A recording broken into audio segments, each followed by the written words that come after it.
a big round of applause for RockRiver Thresheree has been fortunate enough to have been gifted some vintage fire apparatus. And these first two pieces coming through are owned by the RockRiver Thresheree. This first one is a Chevy pumper truck. Van Raffel was the owner of this for many, many years, and when Van passed, he donated this to the RockRiver Thresheree. This is part of the RockRiver Thresheree Fireman's Department. We also use this one for watering down the roads. We can fill that tanker full and spray down the roads and keep the dust down. But one of our fire trucks owned by the RockRiver Thresheree.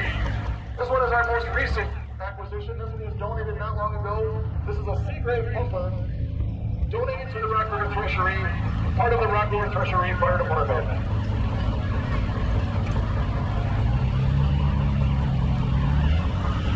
Each year here at the Thresheree, we feature a specific line of equipment. And this year we are proud to be hosting the Caterpillar Get Together, celebrating 100 years of Caterpillar. In 1925, Caterpillar was born. We're celebrating 100 years. And I'd like to dig around in the soil and play in the big sandbox up there on the north end of the ground. Our first truck here today, this is an Oshkosh truck. Built 1930, built in Oshkosh, Wisconsin. This is a four-wheel drive. This is an early version of a four-wheel drive truck. This is probably used in a rock quarry or something like that. Brian Brinkley is the owner of that one. So Caterpillar was formed in 1925. It was a merger of the Home Manufacturing Company and the C.L. Best Tractor Company. The Cat name was trademarked in 1910 by Home for track pipe tractors.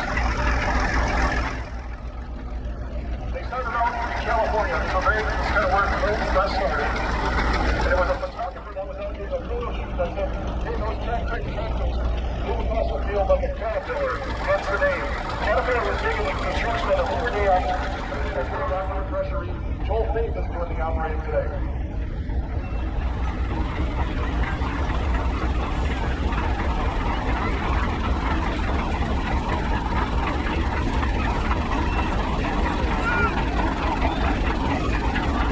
So this is a Caterpillar 70.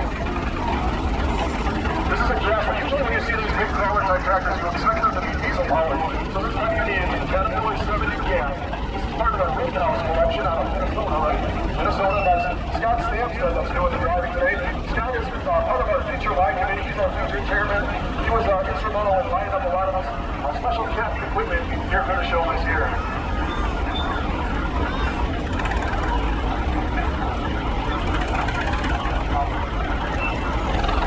This is a Caterpillar 16 road grader. This one is a full by the RockRiver Thresheree.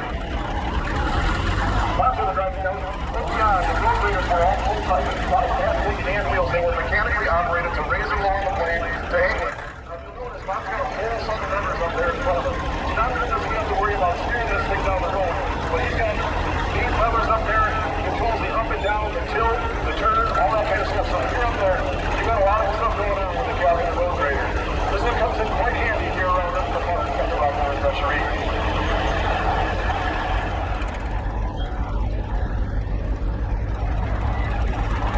These next two come to us from the Ross collection out of Geneseo, Illinois. This is a Caterpillar 60. Now, Caterpillar, when we first designed these tractors, these were designed with agricultural tractors. A lot of people see bulldozers and Caterpillars, right away they think construction equipment. But these were actually used in agricultural fields. And the idea was that a tractor wheels would not compress the soil as much as a wheel-type tractor would. This is a Caterpillar 60 built 1930. This is Chuck Boston Amso. The Bostons have a pretty cool shape that they do down in Geneseo. They do it every year. So one year they do kind of like an early harvest show, and then later on they do in September and they do a fall harvest show. The Ross Brothers Farms out in Geneseo, Illinois. This is an RG7 owned and operated by Chuck Ross out of Geneseo, Illinois. This next one is an RG6 Caterpillar. We're in Ridley, Illinois. Close on the drive. Whole is full generation Ridley here at the RockRiver Thresheree. Those grandpa was instrumental in the railroad, spent a lot of time in the railroad. The Rickard family, they're also up in the sawmill. They run a sawmill. The Rickards are big group. Cole's out of the Bristol, Wisconsin area, and he's pulling a Caterpillar 20 grader. This is what I'm talking about. So you see the big wheels there that he's holding on to? That's how you move the blade up and down and change your angle. It was an Armstrong board, no hydraulics, but it was full type. The grader was owned by the RockRiver Thresheree. Next we have Justin Cook out of Lake Station, Indiana.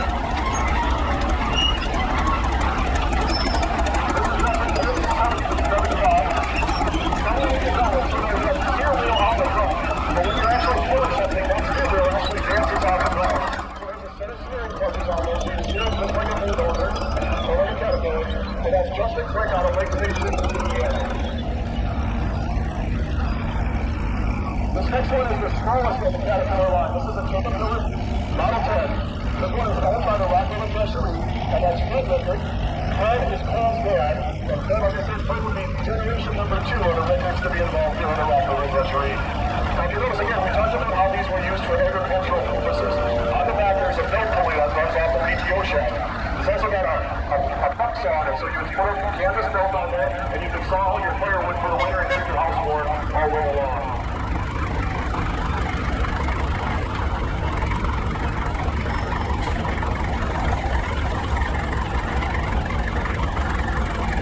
Now this one's kind of unique. So we saw the gray Caterpillar 60 go through a little bit ago.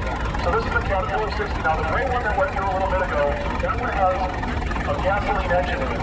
This one was, right at the transition. This is actually pretty rare tractor. This is a factory conversion. This one has got a diesel engine in it. It was converted at the factory and sold as a Cat Diesel 60. John Bronson is doing the driving. He's with us from Minnesota, and this is owned by Chester Creek out of Lake Station, Indiana. A portion of the lineup. This is one of 2 Ford Huron engines we have here on the grounds.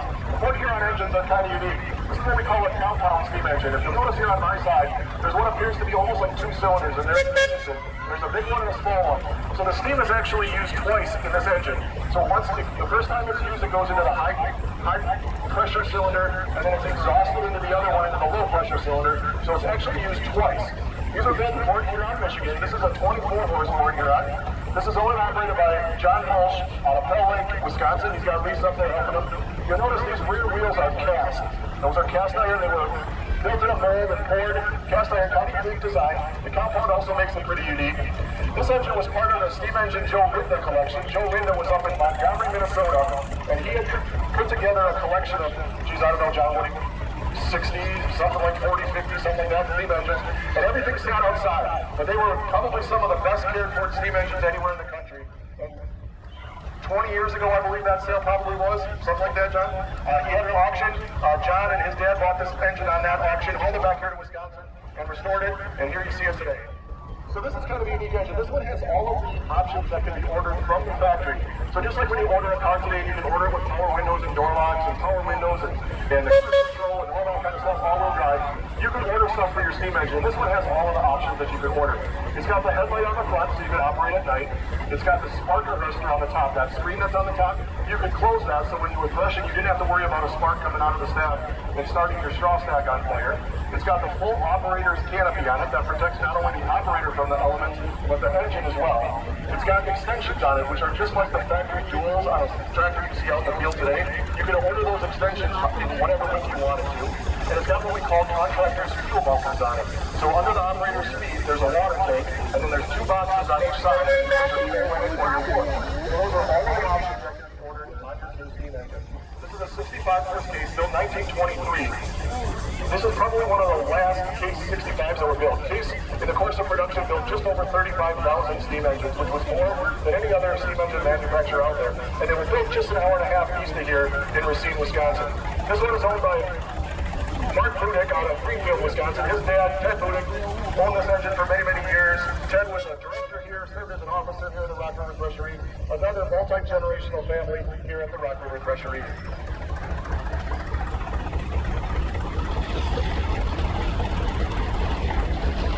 That is one of the great things about the RockRiver Thresheree. We are a 100% volunteer organization. We're somewhere in member number 700 and something, I believe we are now, but a lot of it is multi-generational, and this is another great example of multi-generational. This is Marty and Aaron Studebaker. This is Aaron's engine. The Studebakers, long time participants and members here of the Thresheree. Marty and Aaron's mom and grandma, Carol Studebaker, served as secretary here for many, many years. Their dad, Harry, was involved.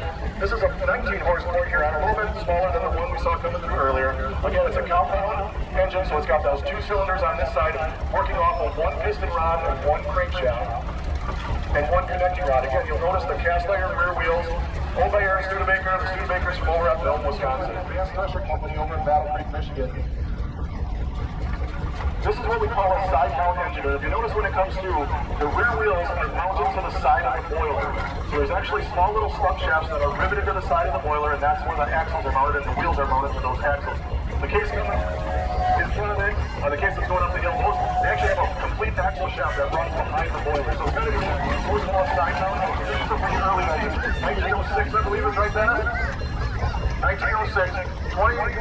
2-horse advanced engine owned and operated by Dennis Seaman out of Cottage Grove, Wisconsin.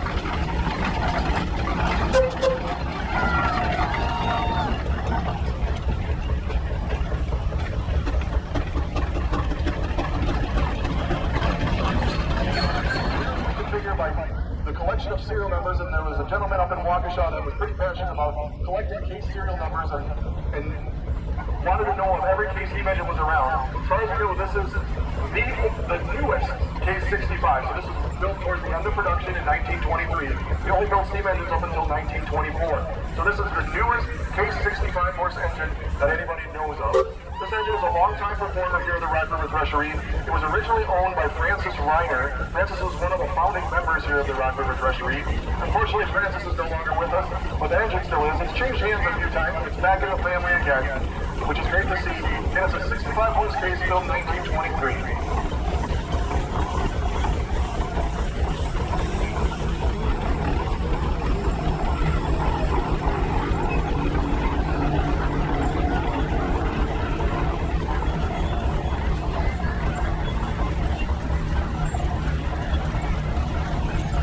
Next we have kind of a unique piece. This is a hand-built scale model. This is a 1/5 scale model of a 110 horsepower case steam engine.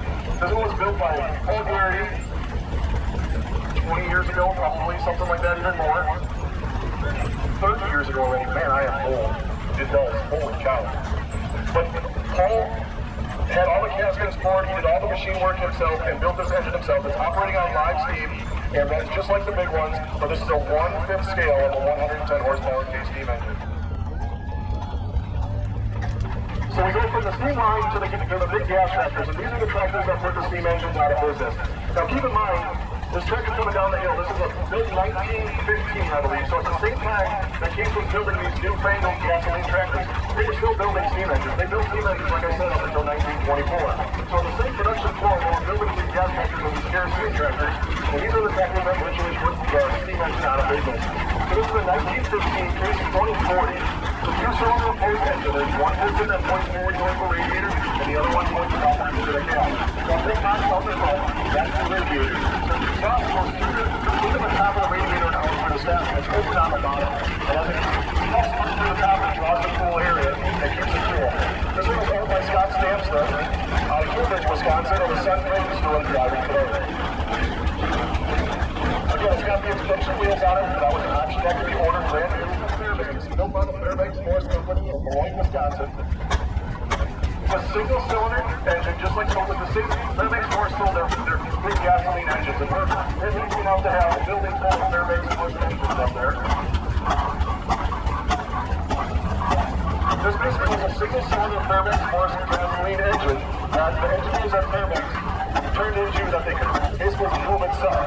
And that green contraption you see on the front is actually the radiator. If you'll notice, you see at the top, you can see little trickles of water. And there's a stream in there, it's stream cool. And the water trickles down that stream, and that's how it's cool. That is unique design. This tractor is on loan to us, part of the J. Gruber Foundation. We have some tractors that are on loan to the RockRiver Thresheree through the Gruber Foundation.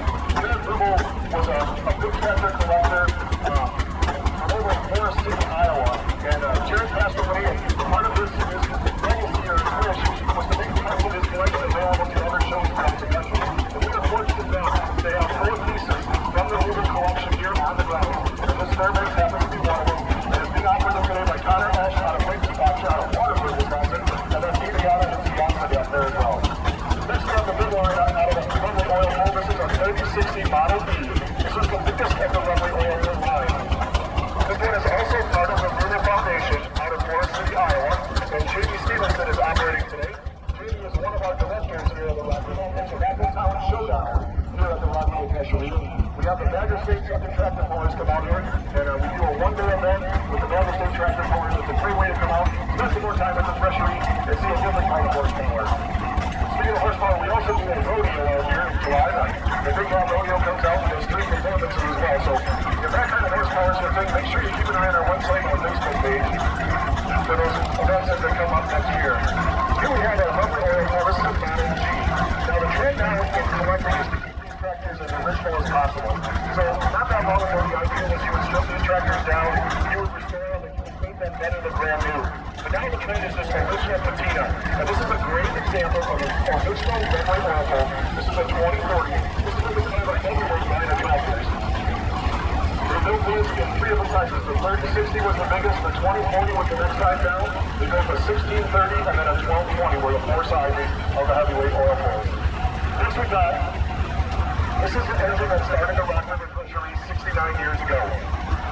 A gentleman by the name of John Horton lived just not far from here. He had this engine, and him and a couple buddies thought it would be a great idea to get together and crush a little grain. So they did some work to the steam engine, got it fixed up, they had a little crushing event at that farm.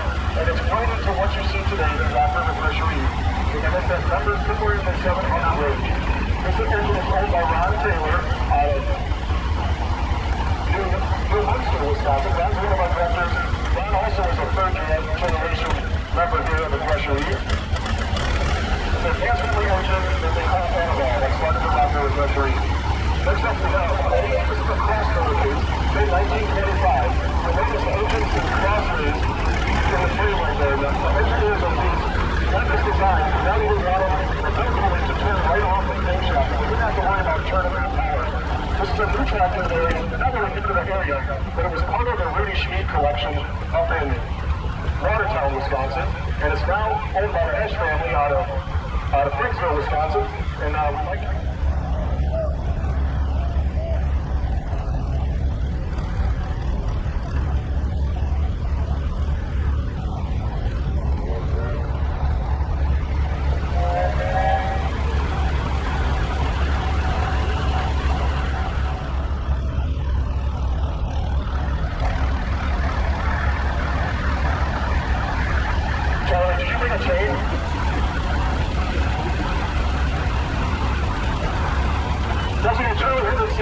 from over at Chauffeur, Wisconsin. Charlie too, been involved in this club for many, many years. He said this is his 50th year running the RockRiver Cannonball. This engine is a half scale. This was built by one of the founding members of the RockRiver Thresheree, a gentleman by the name of Walt Durst. Walt was from over by Beloit, Wisconsin, and Walt was instrumental in getting the RockRiver Cannonball here to the showground. Fully operated today by Charlie Hendrickson.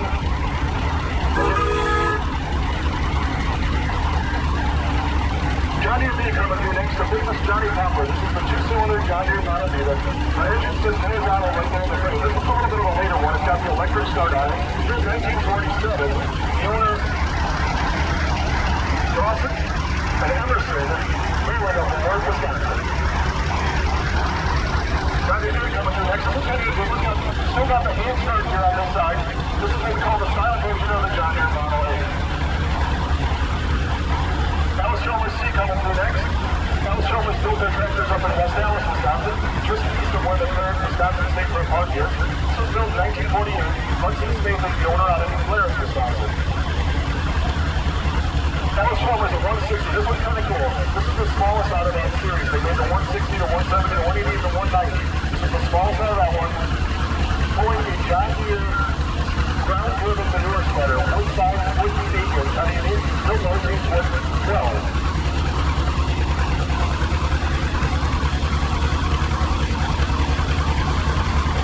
Dallas Chalmers at WC coming through. Now, the WC was the first tractor that you could order from the factory with rubber tires. Dallas Chalmers got a deal with the Goodyear tire and rubber tires to promote the rubber tires on those tractors.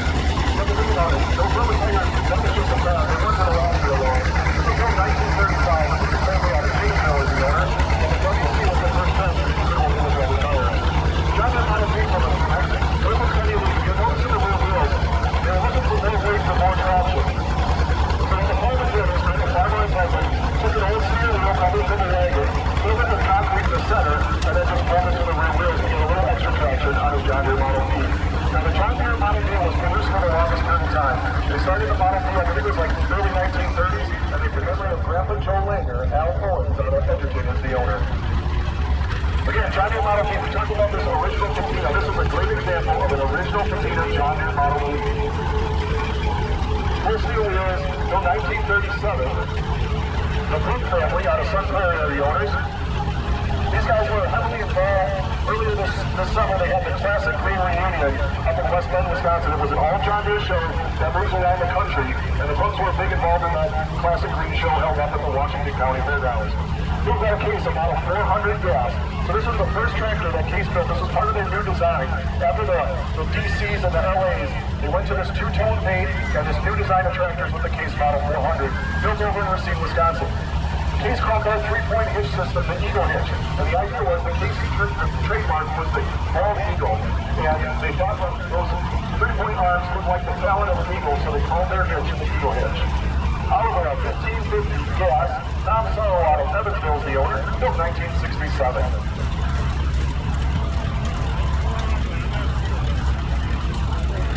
Next we have Jake and Ligman. The Ligman family is big involved with the RockRiver Thresheree. Dad Todd Ligman is the president here of the RockRiver Thresheree. This is a car tractor. This is used in the construction business for road paving, I believe. And what you would do is you could drop that down. So not only are you steering the tractor down the road, but you also have the device on the side that was laundering the gravel or whatever it was that they were working on over to the side. It's a car tractor. They were built in Chicago.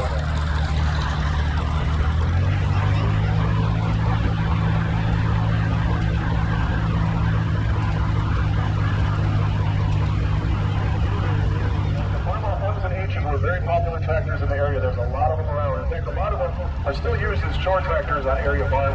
This was built in 1950. Wesley Lynn out of Evansville, Wisconsin, is the owner. Next, we have the Rick family collection. This is the smallest of the two-cylinder tractors that were built in this series. This is a John Deere Model 40. Sherwood out of Oregon, Wisconsin, is the owner and driver. Now, the unique thing about this is John Deere, most of their two cylinders all laid horizontal. They started with the Model M, and then the L, the LA, and the 40 would replace the Model M, and those all had upright two-cylinder engines. Next, we've got a John Deere 70 from the Rick family collection. This is Rick Rig doing the driving. It was kind of unique. Not only the single front wheel makes it pretty unique, but it's also that it runs on LP gas. That big round tank sticking out of the hood there, that's the LP tank. So you can get the John Deere Model 70 in three versions: the diesel version, the gas version, and the LP version. So that's the LP version of the John Deere Model 70. Next up is the Model 70 diesel. It's also part of the Rick family in 1955, Warren Lincoln, the owner, out of Evansville, Wisconsin. And you also got a detail on it that talks about power steering. So that was, again, that was an advertising thing. You know, there was probably a lot of tractors in 1955 that were starting to come out with power steering. But if you advertise it on the side of your tractor, that made it a little bit more unique. John Deere Model R. This is the big tractor that was being built at the time. This one is built, I believe, also 52. Model R. Rich Rig out of Oregon, Wisconsin is the owner. It's got a big two-cylinder diesel in there. It's one of the first of the diesel tractors. There's a small little gasoline motor motor on there. And they get that motor motor running, and then they engage the punch to start that big diesel engine. Next, we got the Model 80 John Deere. So this was the tractor that replaced the John Deere Model R. That was when we went from the leather series into this series. This one is also part of the Big Family collection. Rich Rig's the owner, built in 1955, and that's all forward to the driving today. This is the John Deere Model 820. So you kind of got these in chronological order for you. So it went from the R to the 80 to the 820, and then they finished it off with the 830. This is in 1957, owned and operated by Warren Rig out of Evansville. Engine. This is a 24 horsepower Minneapolis. This one's owned by Gary Overrocker. He's also down at that New Munster, kind of Pell Lake, Slade's Corners kind of area down there, part of Kenosha County. Now, if you notice, there's a big round tank up on the front. That's the head tank, or we call it the head tank. So steam engines needed a constant supply of two things. They needed a constant supply of fuel, whether it was wood or water or what have you. And they also wood or coal, and they also needed a constant supply of water. So this was just another place that you could carry extra water on your steam engine. So this one's owned by Gary Overrocker. Clayton Henderson is doing the operating today. Clayton also has a Minneapolis steam engine, but it's spending its winter over in Michigan this year.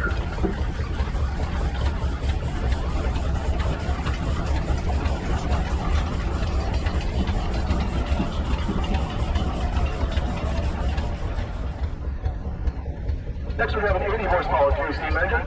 This one's built in 1920. This one's been a long time performer here at the RockRiver Thresheree. It was formerly owned by Jim Tesh. Jim was a longtime member here, and a director and an officer here at the RockRiver Thresheree. And Jim passed away a handful of years ago, and it's nice to see the engine is still in the area. Paul Garrity. Paul built that little 1/5 size steam engine that we saw going through a little bit. The man with the bibs on is the guy that built that little steam engine. That's Paul Garrity out of Lake Mills, Wisconsin, operating his 1920 case 80 horsepower steam engine.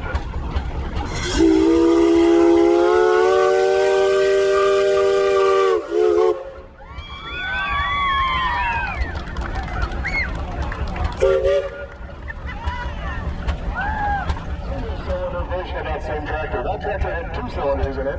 So if you do the math, 1 cylinder, 2 cylinders is 3060. That makes this one a 1530. This is a single cylinder. This is a Model X airplane. That one single cylinder is just over 900 cubic inches out of one single cylinder. This one is part of an Ed Shot collection out of Rockford, Illinois. Ed's son Jefferson is doing the driving today. Now, Remy Oil Pump was the first tractor manufacturer to utilize automotive style steering. This one still has the straight axle with the chains, but Remy Oil Pump is the first tractor manufacturer to utilize that automotive style steering.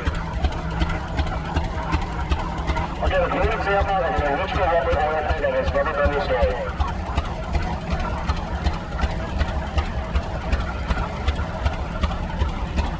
There's a line about the time that this tractor was coming out in 1919. The farmers were using horses to pull their implements, and they were kind of skeptical of this new tractor thing, kind of like the rubber tires. This new tractor thing is just a fad, it's not going to last very long. So Alice Chalmers designed this tractor, and there are a couple other manufacturers that did the same thing as well. The idea is it's front-wheel drive. Noah Manning is the owner and driver out of Cleveland, Illinois. And that little sulky that's there, so what you can do is you can actually lift up the back of the tractor. It actually lifts up pretty easy. It's pretty well balanced. And when you take those wheels off, you can put your implement in there, whether it was your plow that used to be horse-drawn or your mower that used to be horse-drawn, and you would sit on your implement just as if you were riding behind a team of horses. So that was the idea behind this tractor. Built 1919 as the Model 612 Alice Chalmers, only operated by North Martin out of Davis, Illinois. Tractor tractors is a great way to get the kids involved in the hobby. One, they don't take up a lot of room in the garage. Parts are fairly easy to come by, and they're pretty easy to restore.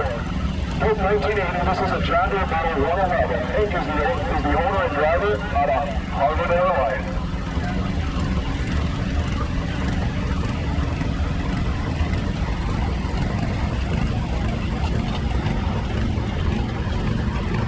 Fix the handle. Great way to get the kids in the hobby. This hobby doesn't mean to have a future. While a lot of people think it's an old man's hobby, we are fortunate to have a great group of young kids here involved in the RockRiver Thresheree. Company coming through next up. Most of the big tractor manufacturers also build small gun tractors as well. And this is International's version. In fact, I believe you can see it out in your local farm and fleet or food farm and get yourself a new Cup Cadet farm tractor right now. But this is a Cup Cadet pulling scale model of a small hay rake, just like the big hay rakes you will see on the field right to move. John Deere Model 40 coming through. We saw the tricycle version of the John Deere Model 40 a little bit earlier. This is the regular version of the John Deere Model 40. Again, it's an upright 2-cylinder, 600 out there in the front. The small tractor market was pretty big at the time. Everybody was trying to get into the market. It was pretty rich on the back. You don't see many with that big system. Most of them have that John Deere Model M kind of two-on the hitch. Next, we've got a John Deere Model 3 one. We have a whole lot of blue ones down to the way. What we call the style version of the John Deere Model 3. Set from the engine and transmission on this one. These are very popular with like the freshman farmers. They can put their cold areas on there. They can put on their moles and not have to worry about damaging their crops. Mikey Pitts out of Fittville is the owner and driver, 1941 Farmall Model 3.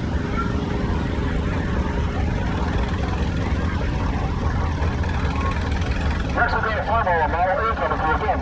You notice that operator sits offset from the engine and transmission.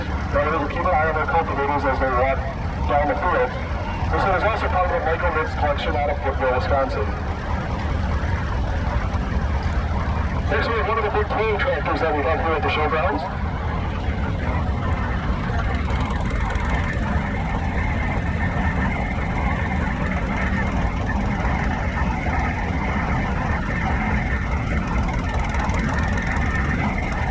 This is part of Emerson Branningham Company. So Emerson started as a lumber company making like binders, and Branningham reformed and worked his way up to be president. And in 1912, Emerson Branningham purchased the Leeds Company, the RockRiver Thresheree and the Gas Traction Company that is building those tractors up in Minneapolis. They also purchased the Garden Manufacturing Company, and in 1929, that was programmed and taken over by J.I. Cruz. This is what we call the 5430. This one is owned by Joe Fisher out of Newport, Illinois, and was recently acquired tractor for the River Collection out of Forest City, Iowa, and now belongs to Joe Fisher out of Newport.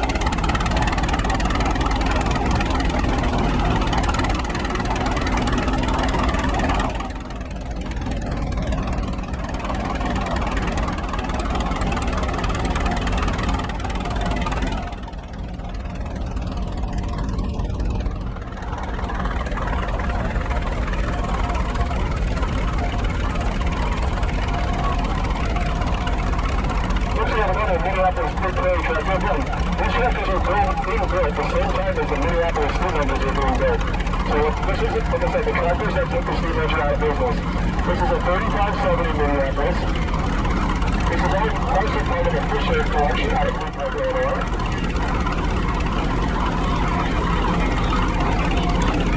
And that's just the quick up there in the cab. And right, that's the guys. Obviously, Iowa, that obviously freshman show on obviously Iowa, and those guys on the ground today.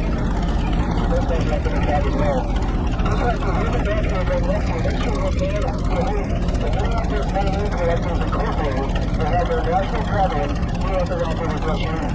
About a 580 crew come to that coming through next. So, like I said, a great way to put the next generation of collectors involved in the hobby.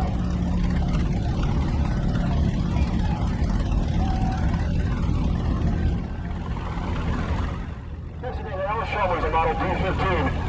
So our Showers built their tractors up in West Allis, Wisconsin.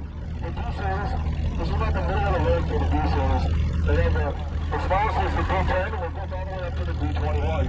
It's got a kind of unique, this is like a, what you call a manure loader on the front. It's a trip loader. What you do is that is to clean out your bones, and it didn't have a hydraulic ram to tip the bucket. So you got it up, you pull the lever, the bucket will trip down, and then the spring will also bring it back. This one used to clean the manure out of your cattle barn. Next we've got a farm model 8010.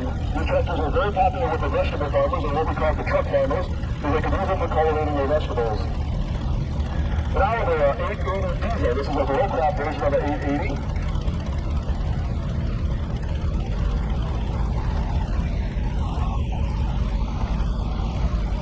An 880 diesel.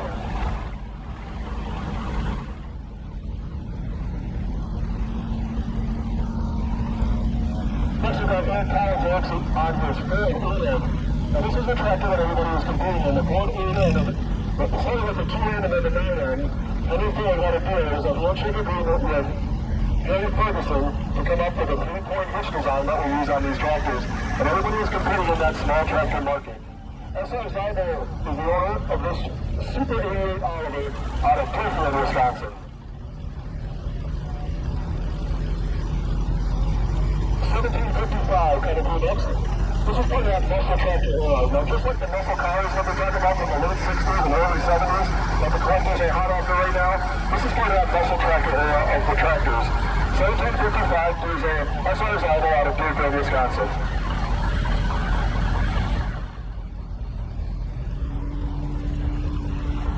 Next we've got an Oliver 88 coming through. This is Judy Weiss out of Newport, Illinois. And Judy is out here in your herd family on the Cody board. It's a horsepower testing device over there underneath the pavilion. And if the weather is a little more cooperative, you can have some stuff out there, I'm sure this afternoon. But come back tomorrow and Sunday, we'll get some stuff on it. Judy is our oldest operator, oldest female operator on the grounds. Judy just celebrated her 83rd birthday, one of our oldest female drivers here on the grounds. This is Doug out of Freeport as well, and Hard Power. This is with that transition from Hard Power to Oliver. Hard Power was part of an acquisition of the Oliver Chip Fireworks, Hard Power, and there was something else in there as well. And that was right at that transition period. This is the smallest of the cross-motor tractors. This is a 1220 cross-motor. Very nice out of Freeport as the owner. And that engine sits crossways in there, and the engineers and crews wanted that no pulley to run right off the crankshaft as opposed to having to make that 90-degree turn. 1951 Farmall H coming through. The H was a smaller version of the Farmall Model M. This tractor was purchased through by Clifford Morton It's now owned by the Johnson Morton family out of Janesville, Wisconsin. We have our 460 coming through next. This is a 460 diesel. There are a lot of 460s and 560s. These are the tractors that replace the H's and the M's. This is a primary Model 100. The Model 100 replaced the primary Model A.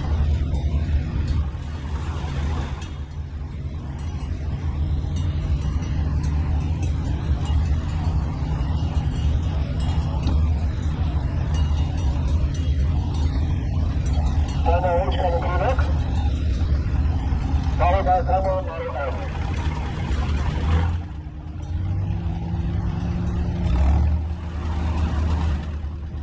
John Deere Model B coming through next. This has like the best seat in the house with the umbrella on. This is a really called an all-fuel Model B. They're 1942. It's got the hand start on it, and you'll notice there's two fuel caps coming out of the hood. Now we think it's all fuel. So this one is started on gas, and then you switch it over to distill it, or what they call tractor fuel back in the day. Next we got a Farmall Model M. This tractor was formerly owned by Jim Holman. Jim was one of the officers and directors here for many years of the Thresheree. And this is Jim's tractor for moving his stuff around.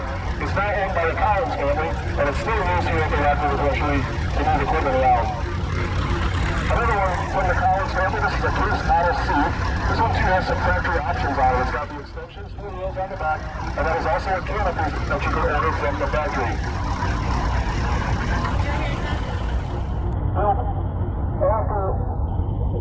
The White Corporation was a group. They brought the New Rapids Marine Company, the RockRiver Company, I believe there was another one in there. They were all merged together to form the White Corporation. This is a Model 285 White Field Boss. We're going through Model 1020 coming through next. Now this is what we call cut-down steer wheels. Now this tractor would have originally left the factory on steer wheels. And what you could do is once the rubber tires came out, you could hire a company that would come out and they would cut the steer wheels off of it, and they would weld a rubber-tired rim to those wheels. So this is what we call cut-down steer wheels. Grand Trainer out of Wisconsin is the owner and driver. Later put in those original tires on the back, and do not see closed tread tires like that in there. Oliver, a 1650 diesel coming through, pulling an Oliver, four bottom semi-low plow.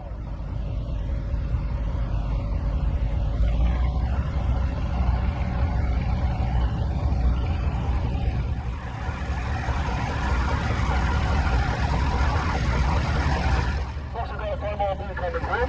This has got the button seat on it, and an extra steer with it. Do both steering work? No, that was just for show. And that was kind of cool if they're going to work. Farmall Model B with a buddy seat and a steering wheel just for looks. They're hanging on to.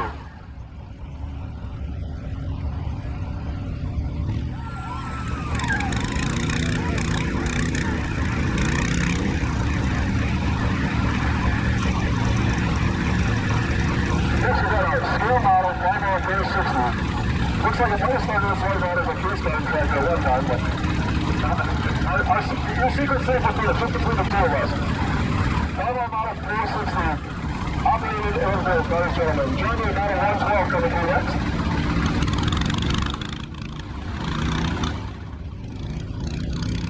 Next we've got Sam Peterson out of Wisconsin, out of China 4010, showing a loving memory of Herod and Althea and his own by the Peterson family. Sam was a lot of our favorite home for us here at the RockRiver Thresheree. A lot of our submissions and cat stuff is here. The previous steam engines and the big dairy tractors. Sam's been helping with the hauling out of that big equipment. So here's a current sample that is actually used for construction purposes. This is a flat motor of 955 an hour. So this one is actually used for construction purposes. This next tractor here, this is looking at the equipment for you guys and put it in a tractor, collecting this tractor. And got it to the conditions here, and they're set up right up on the hill there, and they're selling raffle tickets. And I can tell you for a fact that people do actually win these raffles. I know a guy that won the record off an Oliver tractor several years ago. I know a guy that won that tractor. I also know a guy that was down in Oklahoma and got a raffle ticket, got back to Wisconsin in order to find out that he won the tractor and had to go back to Oklahoma and pick it up. So, see the kids from the RockRiver FFA chapter up here on the hill. They'll get you set up, they'll send a raffle ticket, and the drawing is going to be in just a few weeks. Is it next week? At the Rochester Day in the Country is going to be the drawing. And next we've got John Austin. They are right off the train specs. be sure to stop in. It's the best sweet corn and brats on the ground. So after a train track ride and after the parade today, stop up there and see them. Members of the Comeback Chorus. Our two pieces of firefighting apparatus that lead off our parade today have been donated to the RockRiver Thresheree. Everybody collects something. It all depends on who you are and where you come from. Some people collect bottle caps. Some people collect baseball cards. We're fortunate enough to have a group of people that collect vintage firefighting apparatus. We've got some military equipment on the grounds. We've got some construction equipment on the grounds. Like I said, everybody collects a little bit of something, and we're going to do our best to show you as much of it here today. Now, the RockRiver Thresheree was started 69 years ago by a small group of people. A gentleman by the name of John Horton had a steam engine. Not far from here, he and a group of friends that got together and decided to thresh a little grain at his farm. 69 years later, it's grown to what you see today in the RockRiver Thresheree. This is a 100% volunteer organization. We are somewhere in the neighborhood of member number 750, somewhere around there, maybe a little bit more. But each year at the start of our parade, we like to pay tribute to those members that have left us in the last year. So what we're going to do is we're going to bring this engine down. This is an engine, this is owned by the RockRiver Thresheree. A former member by the name of Hank Ramish donated this engine to the Thresheree many years ago. The Ricker family from down by Zion, Illinois took this engine home many years ago and restored it. And just recently, right within the last 5 or 6 years, it needed a boiler repair. So this is a brand new boiler that was built, and it was restored. And this is some of the Rickers that are bringing it through. But what we're going to do is we're going to ask them to stop here, and I'm going to read off our members that have passed in the last year. I'm going to ask for a moment of silence, and it'll be followed by one long blast of the whistle. Chris Rana, Tom Bear, Jeff Murphy.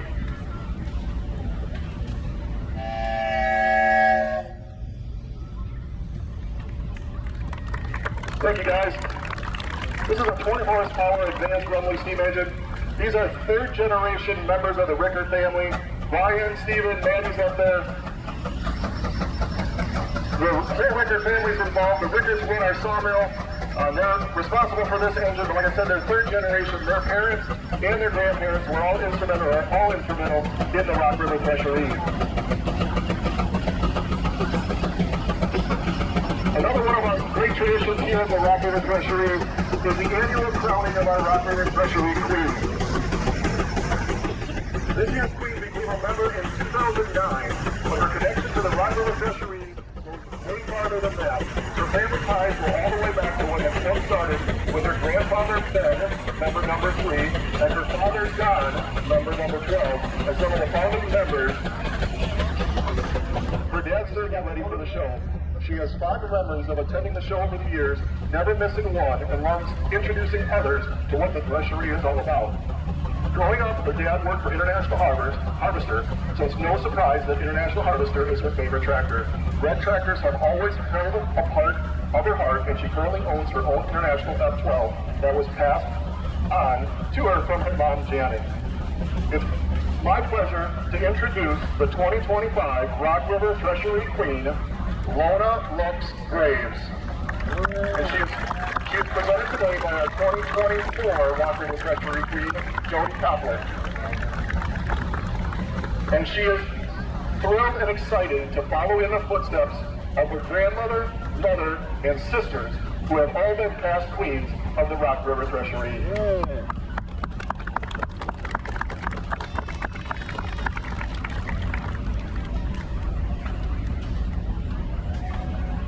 The 100th anniversary of the Caterpillar Company. Now, a lot of people, when they think of Caterpillar, think of construction equipment, but actually the Caterpillar Company was formed between a merger between the Best Company and the Holt Company, and they were out in California, and they were both wheel tractor manufacturers out there.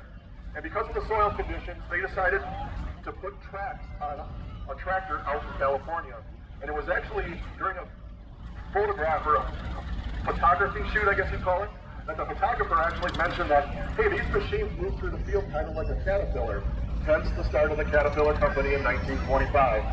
So we're going to bring some of our cat equipment through the parade here first. We've got some one-of-a-kind cat equipment, some very rare stuff here on the grounds today, and we're going to bring them through first. We've got some of it lined up in our feature area up here above the hill. And if you haven't had a chance to head out to the north end of the grounds to see our rocket dirt exhibit, a lot of these cat equipment are being put through their paces up on the north end of the grounds.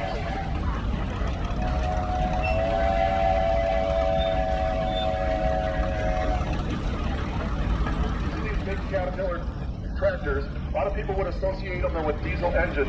So this is a big one, runs on gas. This is part of the Red House collection out of Minnesota. Scott and Drayden Stamstead are up there operating today. Scott is our featured line chairman, and Scott knocked on a lot of doors and asked for a lot of favors to get a lot of this cool cat equipment hauled in here this weekend. I think it's a big group of guys and a lot of commitment to bring along to move a lot of this big heavy equipment. Next up we've got Joel Faith. This is the Cat Jesus 40.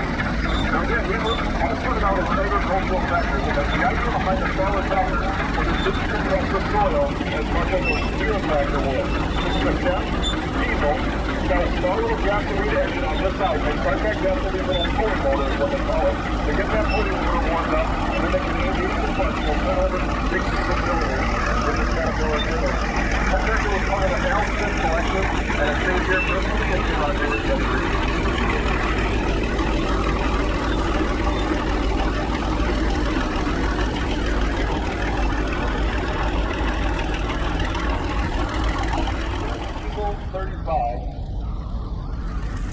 Today it's being operated by Eric Welch and his daughter. This is third generation. Eric's dad was a director here for many years, Terry Welch, and now Eric is head of our board of directors. This is a Caterpillar Diesel 35, regularly part of the Al Smith collection, now resides here permanently at the RockRiver Thresheree.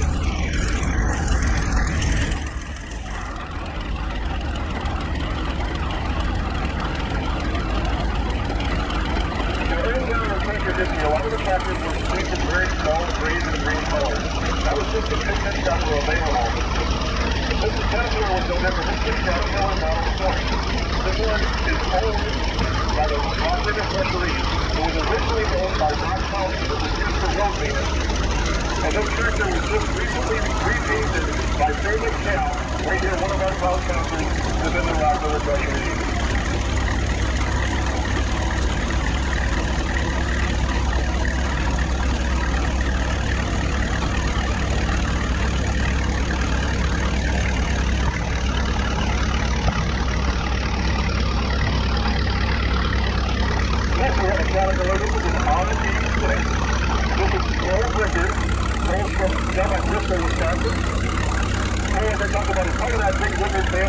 Multi-generational Cole's third generation here at the RockRiver Thresheree. This is Cole's machine, and he's pulling a Caterpillar 20 road grader that's owned by the RockRiver Thresheree. That's Cole's dad, Fred, on the back. And Fred would be second generation here in the Ricker family. And this is how they would grade roads or construction sites. It was all Armstrong. Those two big wheels you see that Fred is cleaning, that's how you raise and go in the blade and angle the blade. So it takes a strong guy that knows what he's doing. Later on, they'll mechanize this whole machine, and it will be run hydraulically. But this is the forerunner of the road grader. This has got a 460 built 1930. Again, this is a agricultural tractor. You notice there's a belt buoy on the back. This is owned by Chuck and Diane out of Genesee, Illinois. We're going to move Jill down there. We actually move it. I believe it's June 1 year, the next year is in September. And they do a great job. They put in a pretty cool harvesting demonstration down there. And both of the shows, you'll have to check their website or their Facebook page which schedule they're on. They do a pretty cool show down there in Genesee, Illinois. Next here comes Jeff Moss from Manifest. Comes out his Caterpillar. We appreciate Chuck for bringing his equipment out for our job feature this year. This is an RU7. Just diesel power coordinator that really wants the cylinders, and then they can engage the big diesel engine and get it started that way.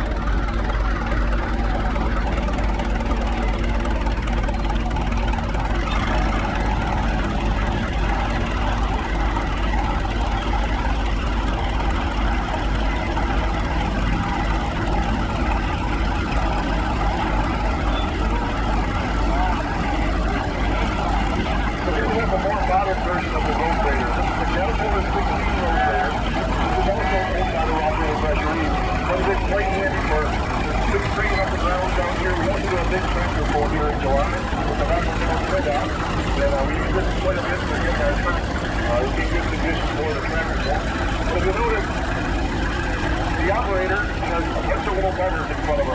probably 80 covers up there, maybe 6 or 8, something like that. So that hydraulically controls the blade. So not only does it lift and lower the blade, the angle bit, it tilts the blade. So not only does he have to steer down the road, but he also has his hands full with all the different levers to control that big blade on this road grader.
Next, we have the steam engine that started the RockRiver Thresheree 69 years ago.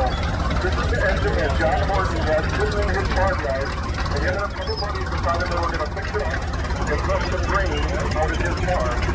And that was the start of the RockRiver Thresheree 69 years ago. This engine has changed hands a few times over the years, but it's currently owned by Ron Taylor from New Munster, Wisconsin. Again, we are so fortunate down here.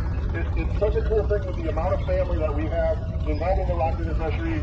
These two kids are also third generation. Their dad's here on the grounds. Their grandpa's got a huge collection of things. Longtime collector and supporter here at the RockRiver Thresheree. So great group. The steam engine hobby and the antique tractor hobby definitely does have a future. We've got a great group of kids involved in the future of the RockRiver Thresheree.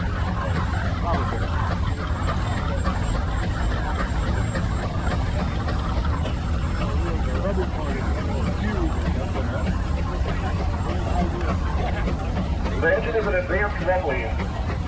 Still 1917, it's a 20 horsepower advanced Rumley.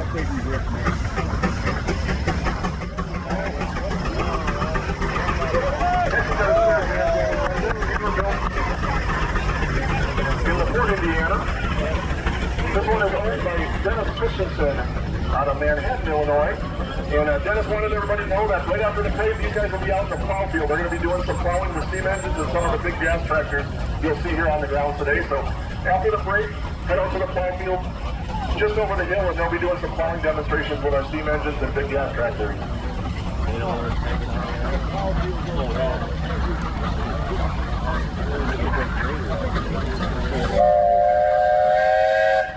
Next, we have an advanced engine built by the Advanced Thresheree Company out of Battlefield, Michigan. And we're a merger between the Advanced Russian company and the M Rumbling company. They merged together to form the Advanced Rumbling Company, which is the two engines you see going at the hill. Those were built after the merger between M Rumbling and the Advanced Russian Company. This is kind of unique. This is what we call a side mount engine. You'll notice the rear wheels are actually mounted to the side of the boiler, hence the name side mount. This is an early engine. It's a 1906. It's owned and operated by Dennis Seaman out of Cottage Grove, Wisconsin.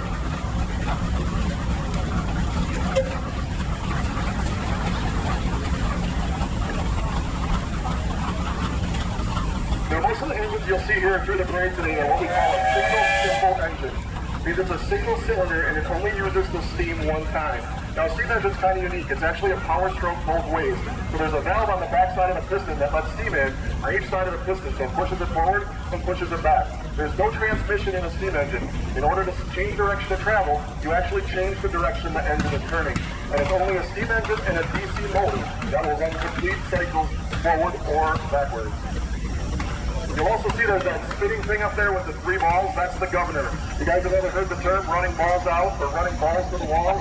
That's where that term came from. When the engine runs full speed, those balls kind of spread out, and that's where the term comes in, running balls to the wall. Next we got which was either wood, foam, or straw in some cases, depending on this constant supply of water. This one, you don't know it. Minneapolis utilized the head tank. That big red tank on the front was just another way to haul extra water. This engine was a long-time engine down at the Sycamore, Illinois show. Now up here at the RockRiver Thresheree, formerly is the 24 horsepower Minneapolis engine. It's owned by Gary Overrocker out of the New Munster Lily Lake area down there in Kenosha County. And that's Ron Taylor is doing the operating today. Ron is another one of our third-generation members here at the RockRiver Thresheree. His dad and grandpa were heavily involved in the show for many, many years. Ron is currently one of our board of directors here at the RockRiver Thresheree. Next we have a Ford Huron. Now we just talked about most of the engines being single-cylinder, simple engines. This one's going to kind of goof up our philosophy. This is what we call a compound engine. So on my side here, you're going to see what appears to be two cylinders. It's actually a little one and a big one. They all just one piston rod, one connecting rod, one crankshaft. But there's actually a high-pressure cylinder and a low-pressure cylinder. So the steam is actually used first in the high-pressure cylinder, and it's exhausted out of that cylinder into the low-pressure cylinder before being exhausted out the stack. This is a 24 horsepower Ford Huron engine. It's owned and operated by John Molsh out of Bell Lake, Wisconsin. John, too, another third-generation steam engine operator. I'm telling you, this great family hobby. His dad, his grandpa, they were all heavily involved in the Sycamore, Illinois show. This engine was part of the Steam Engine Joe Rinda collection. Steam Engine Joe was a famous steam engine collector early on in the hobby. And many years ago, he had an auction, and this engine was bought on his auction. It's now owned by John Moss out of Bell Lake. Next up, we have a 65 case. That's case-built engine up until 1924. This is a 1923 model, and they built 5,000 engines in the course of production. This is the newest 65 horsepower case engine known to exist. There's people that track the serial numbers and collect the serial numbers on these engines, and this is known to be the newest 65 horsepower tank. This is one of our charter members here at the RockRiver Thresheree. Engine changed hands a few times, but back in the family. They just took it home a few years ago, gave it a full paint job. Beautiful 65 horsepower case steam engine. Next, we have a 75 horsepower case engine. This was built in 1912. Nathan Hayden's up there at the controls. This is Nathan's engine. Part of John Malarkey collection at one time. John Malarkey, a long time ago, has been here for many, many years. So John was involved. Most of you may know that this is tobacco country out here. And what a lot of these steam engines were used for back in the day is they would go out and they would steam tobacco beds. What that was for is it would actually sterilize the soil and kill the weeds.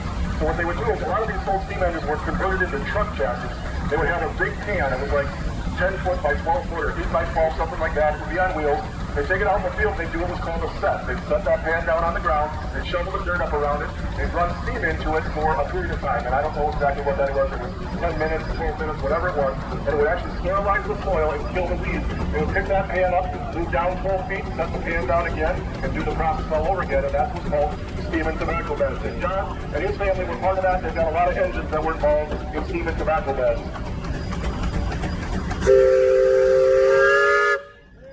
Next we have a beautiful Minneapolis engine. This is a 20 horsepower Minneapolis. Jim Flowers, the owner.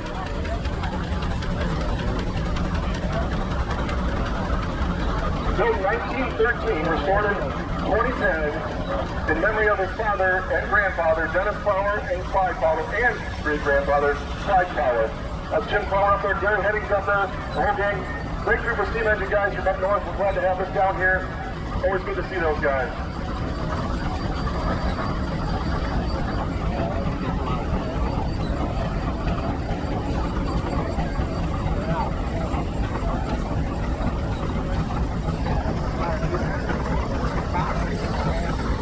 I hope you guys haven't gotten sick of me talking about our generational thing here at the RockRiver Thresheree, because I'm going to talk about it again right here. This is the Studemaker. The Studemaker was from right here in Milton, Wisconsin. Aaron's up there. Dan Marty's up there. Dan Grandpa, Gary Studemaker, and Carol Studemaker. They were very involved in the RockRiver Thresheree for many, many years. The family's still here. This is Aaron and his Ford Huron engine built in Fort Huron, Michigan. This is a 19 horsepower. The thing about this is if you look at those rear wheels, those are cast iron. So there was a pattern that was made with a ball that they would throw cast iron in there, and they would, basically cast that rear wheel in one piece. Kind of unique to the Ford Huron engine. Next we have the tractors that put the steam engine out of business. These were the big prairie tractors, as they were called. Now they were building these tractors at the same time as the steam engine was kind of being phased out, but they were being built in the same production rooms as the steam engine. This is another long-time exhibit here at the RockRiver Thresheree. So to just about every one, if not every one, of the RockRiver Thresheree.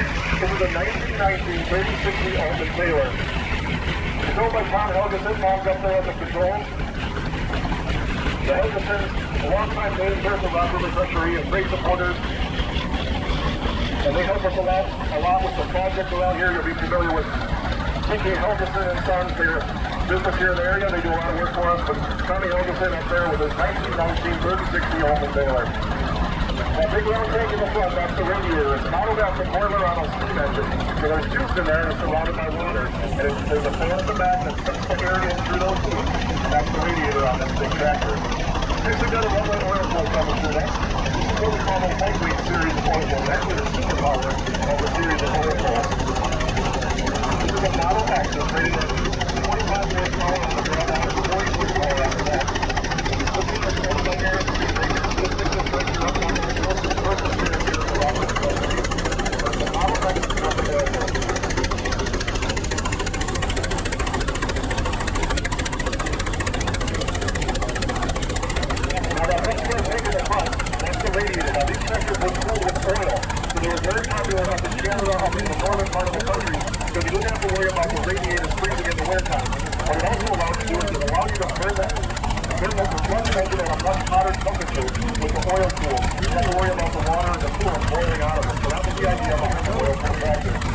Next, we have another long-time tractor here at the RockRiver Thresheree, making its reappearance after a 5-year restoration.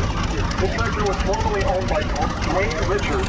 Dwayne was one of the founders here at the RockRiver Thresheree, was instrumental in the RockRiver Cannonball project. Many years, he was a long-time director and officer. The tractor is now owned by Jeff Heller and Jamie Stevenson. Jamie took this tractor home just doing a little bit of work, he said, when he took it home 5 years ago. It turned in, once you start on something, you find a little bit of information. You see what we have today? This is a 3060 Model F, so 30 horsepower on the drawbar, 60 horsepower on the belt. This is what we call the lightweight oil flow series. Next up, we have the heavyweight series of oil flows. This is the granddaddy of the oil flows. This is a 3060 Model E30. Same horsepower, same tractor, 3060 horsepower. This is the heavyweight version. That's the lightweight version. The heavyweight you can always find for the tractor channel iron frame. Now, Runway Oil Flow was one of the first tractor manufacturers to utilize automotive-style steering. Now, this early ones have a straight axle and still use the chain, but the later models use an actual automotive-style.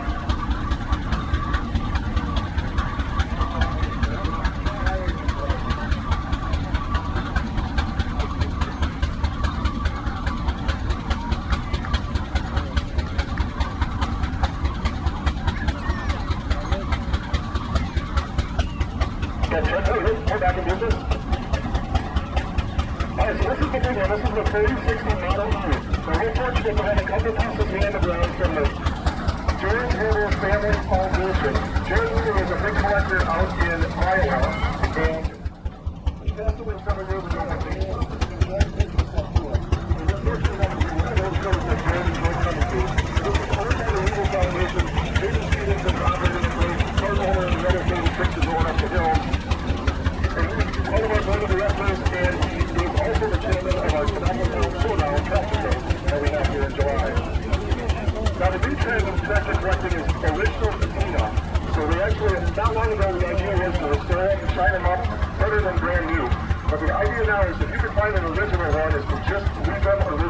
They can only be originals one time. Once you paint them, they're no longer original. This is a great example of a Model G 2040 oil pull.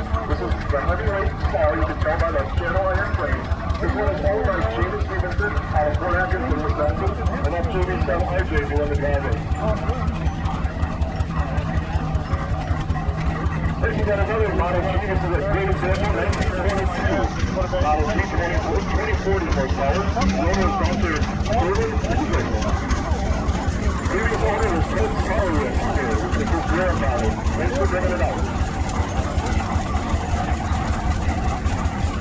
Next, we've got a little scale model runway oil pull. A lot of guys take these little tractors to resemble a big oil pull package. You can put a lot of heat in this engine on there. This one was built in 1971. Jeff and Julie Hegeman out of Louisville, Illinois. Next, we've got a 4-hour model. Now, you'll notice the operator sits offset from the engine and transmission on this tractor. These tractors were very popular with area vegetable farmers, or truck farmers as they were called. Built in 1942, Jeff and Julie Hegeman out of Louisville, Illinois, are the owners. When you were bound a set of cultivators in there, and you could go right down your vegetable row and elevate your vegetables and keep an eye on the road at all times and not worry about doing any damage to your vegetables. Market saw one of the pigs who can't reach the corner's name and where they're coming all that stuff. Scale model on the oil pulls. And again, another multi-generational family involved in the hobby. It doesn't get any better than this. This is the Stevens family out of Sycamore, Illinois. Built in 1932. It's a 1.5 horsepower hit-and-miss engine. The Stevens family are big involved with the Sycamore Steam Show, kind of a sister show to ours that was just a few weeks ago, the second weekend in August, down in Sycamore, Illinois.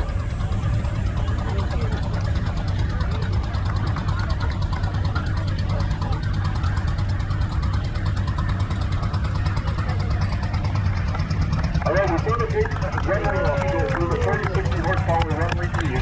Well, this is half of one of those. This is a Model F oil pull. This is a single cylinder runway oil pull, so it's a 1530 runway. 15 horsepower on the drawbar, 30 horsepower on the belt. One single cylinder. That single cylinder produces over 900 cubic inches of displacement. So when you think about your V8 and your Chevy Camaro, that's 250 cubic inches. This is one single cylinder. That's 900 cubic inches.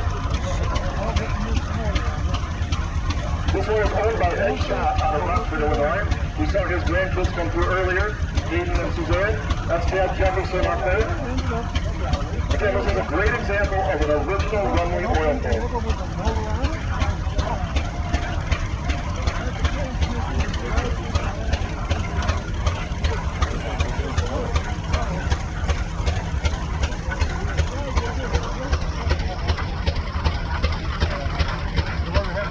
Next up, we have a couple of beautiful examples of our big prairie tractors here on the ground. We've got several people coming through. A part of the Joe Fisher collection. Joe's up here from Freeport, Illinois. We were fortunate to have Joe from both put together a beautiful collection of big prairie tractors. This is a 3570 Minneapolis. This is the big prairie tractor that the Minneapolis company was building, the Minneapolis Threshing Machine Company. We saw the Minneapolis steam engine go through with the big red tank on the front. So keep in mind, the same time they were building that steam engine, they were building these big prairie tractors as well. And these were the tractors that put the steam engine out of business because you couldn't use a constant supply of fuel that would be warm, coal, and water. That's Joe Fisher as they're operating out of Freeport, Illinois. This truck will be back here next year. Next year, RockRiver Thresheree is proud to host the Minneapolis Marine Collectors Incorporated. They're promising a huge collection and a display of Minneapolis tractors here next year. Next up, we're going to Henderson Landground. What we call a big service leader. And looking at the campus being tractor after the show, those big wheels are right over the steam truck.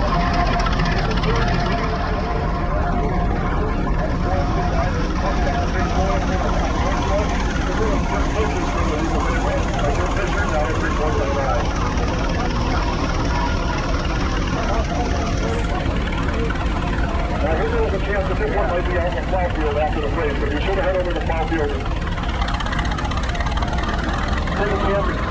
Cars are the only opportunity to see a 3:30 out in the plow field.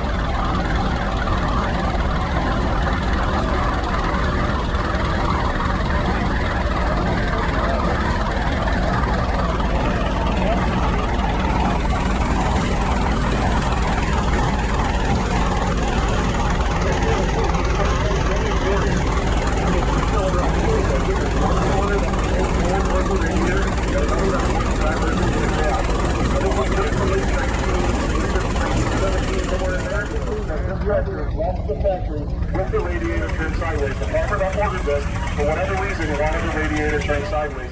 We have another 2040 up there that was built about the same time, and the radiator is turned a quarter of a turn. Part of the Joe Mission collection out of Freeport, Illinois.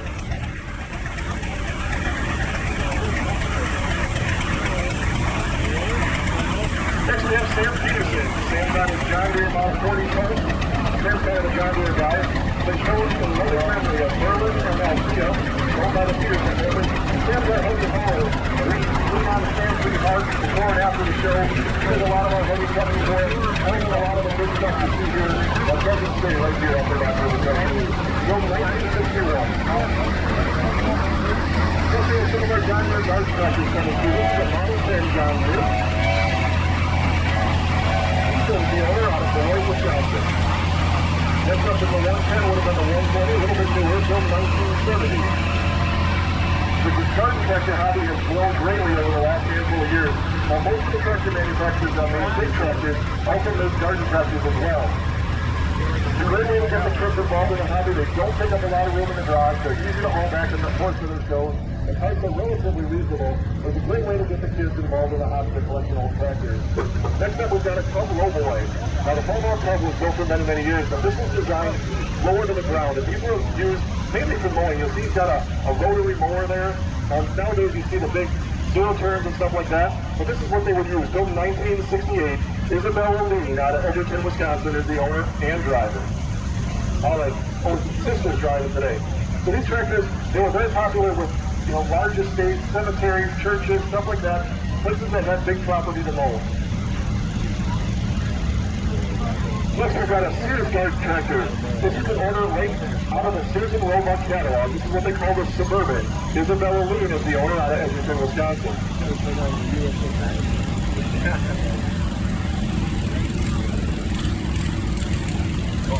Next, we've got a Cub Cadet. This is what we call the original Cub Cadet, built 1962, with 7 horsepower. Noah Wellness out of Edgerton, Wisconsin is the owner. Next, we've got a white Field Boss coming through. I believe there was another one involved in it. It's like a White Farm Equipment Company. This is a Model 2105 Field Boss. Like I said, the guard tractors is a great way to get the kids involved in the hobby. They're fairly easy to come by, pretty inexpensive. But a great way to get the kids involved in a hobby. Next we got a Model 129 Cub Cadet. This is a hydrostatic drive. The G-Drive Cub Cadet was pretty popular with the garden tractor pullers. They had a indestructible rear end. Guys that got in the garden tractor pulling, a lot of them pulled them. Start out with a Cub Cadet. 1969 Model 125. Maverick Automason out of Edgerton is the owner. Next we've got a cross-motor case coming. You notice the Edgerton tractor sits crossways. That engineers at Case wanted to get as much power through the belt pulley without having to turn it 90 degrees. So this is a cross-motor design. This is built in 1919. This is a 1527 cross-motor case owned by Tom Helgeson out of Janesville, Wisconsin. After the cross-motor series, Case went to the L's and the C's and the R's. This is a Model 3 case built 1932. It's owned by the Collins family, Eric and Mike Collins out of Edgerton, Wisconsin.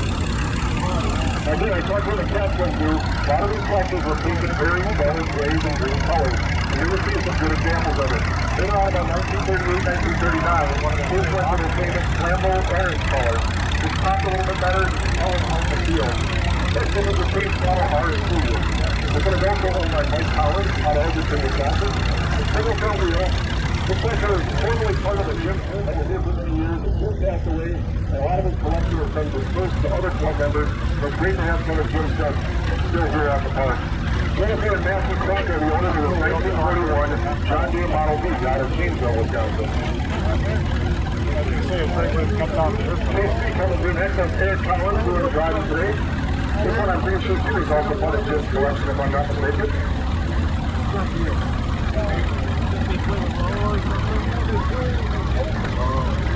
Ford Model 8 coming through next. This is also part of the Collins collection. Eric is the owner. It was 1949, I believe. And the other memory is Stanley Collins.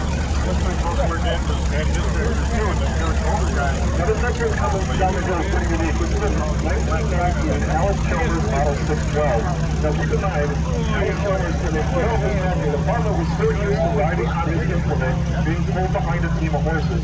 So Alice Chalmers designed this tractor to be an easy transmission. Now keep in mind, these farmers thought this tractor thing was going to be just a fad, and it was going to go away pretty quick, and they were going right back to the horses. When this tractor was designed, they're actually pretty light on the rear end. You can actually pick it up, you wheel those two wheels out there, and you can put your plow under there, or your sickle mower, or whatever you happen to do, and you would sit on the seat on your plow or your sickle mower, and it would pull you through the field just like your team of horses. This one is owned and restored by Norm Miner out of Davis, Illinois.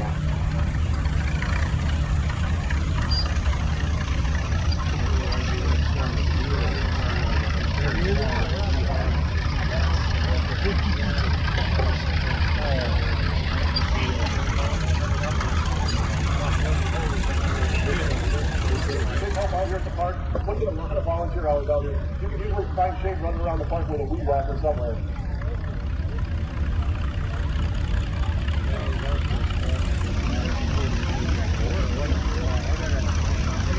Next we've got a Massey Harris. Now Massey Harris had a contract with the military. This is a model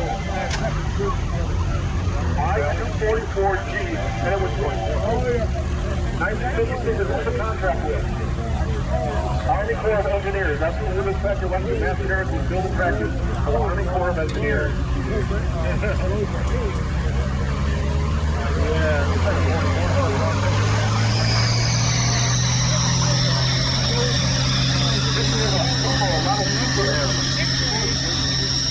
a model at the RockRiver Thresheree.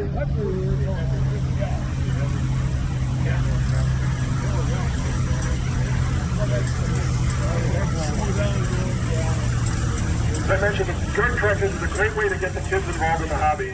Here we have a John Deere model 111, built 1980. Hank's the owner, out of Harvard, Illinois. Next we got a John Deere model 160, built 1987. Josh Book, out of Harvard, Illinois, is the owner. International Cup Cadet coming through next. 1979. Truth the owner out of Harvard, Illinois. Going a little hay rake, so you might use that for raking up your grass and your leaves in the fall in your yard. Just we got a John Deere 40 coming through, built 1955.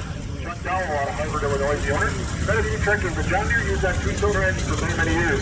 For this specific model, and the Model M's and the Model L's and LA's, use an upright two-cylinder engine, while everybody else used a horizontal, all the other models use a horizontal. Also got the John Deere 3-point hitch on the back. Makes this pretty unique. John Deere Model 110 coming through next.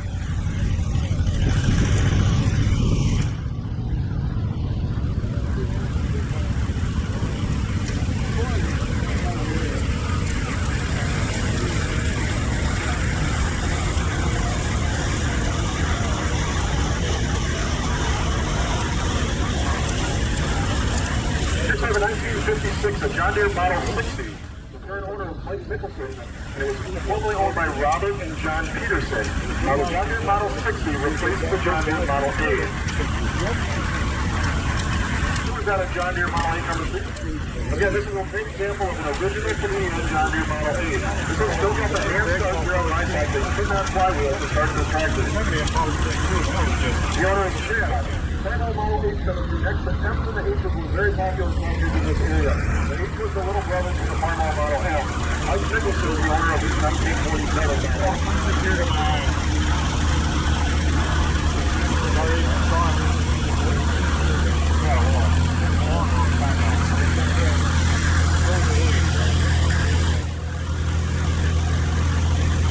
Next to the 40-ball C coming through. These were very popular cultivating tractors too. The operator sat up kind of high. You could mount your cultivators underneath and you could go right down your row crops and you could cultivate or do whatever you need to do. I've got a beautiful example of the Farmall Model C. Next we've got an Alice Chalmers Model C. Now Alice Chalmers built their tractors up in West Allis, Wisconsin. In fact, the factory was just east of where the current Wisconsin State Park is. We've got kind of a cool old piece right there on Greenfield Avenue. This one was built in 1948. The Hudson State is the owner. Alice Chalmers Model C.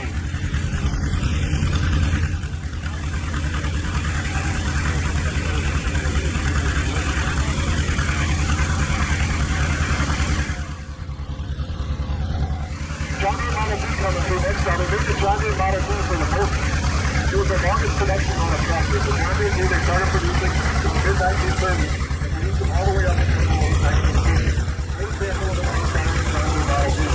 1950 John Deere Model M. This stands for the traditional version of the John Deere Model M. Full cables, the owners on a John Deere Model M2 Model plow. Next we have Jerry Olson. Jerry's on his McCormick bearing WD-40. This is the diesel version of the W40. You get a W40, that was the gas. The WK40 was the kerosene model, and the WP40 was the diesel model. Now you actually start this engine on gas, and it runs for a little bit, it goes through a cycle, and it trips the compression and switches it over to diesel, and it converts it over to run on diesel. Next is on a Farmall 460 diesel. Jerry Olson owns most of the original until 1961. He's out of Walworth, Wisconsin.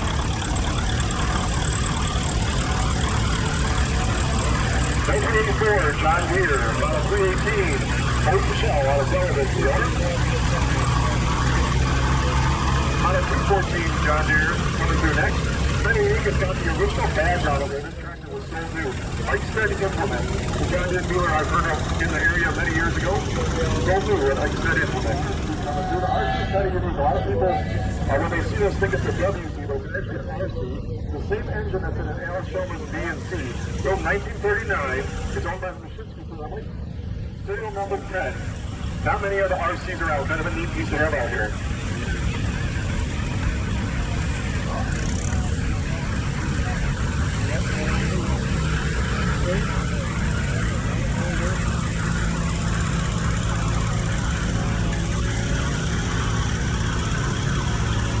Alice Shulman was in 1953. W45, owned by the Mashinsky family, and this tractor has been owned by that family since new. And this has the snap coupler hitch. That was, everybody had their kind of gimmicky name, and Alice Chalmers was called the snap coupler. That's got an Alice Chalmers rear blade on the back. 1950, Alice Chalmers WD, and a Model 33 corn picker. All original owned by the Mashinsky family. Now what they would do is you would go down the corn rows, and there would be two rows. One goes out on the east side of the tractor, and what it would do is it would actually break the cob off, dump just the cob into the wagon in the back, and then the stalk and everything would be left behind.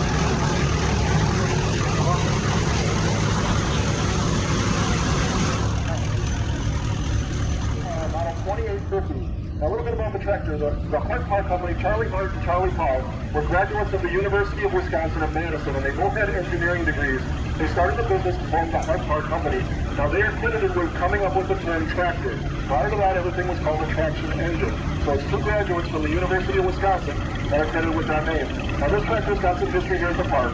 This is owned by the Reese family. Ed and Brian Reese, longtime members here. Ed was a director, officer here. Brian was heavily involved. They both passed, and the tractor is still owned in the family. And that's John owns the seat. That is Ed's wife. And that's Brian's daughter is doing the steering today. But it's great, again, multi-generational family here in the RockRiver Thresheree.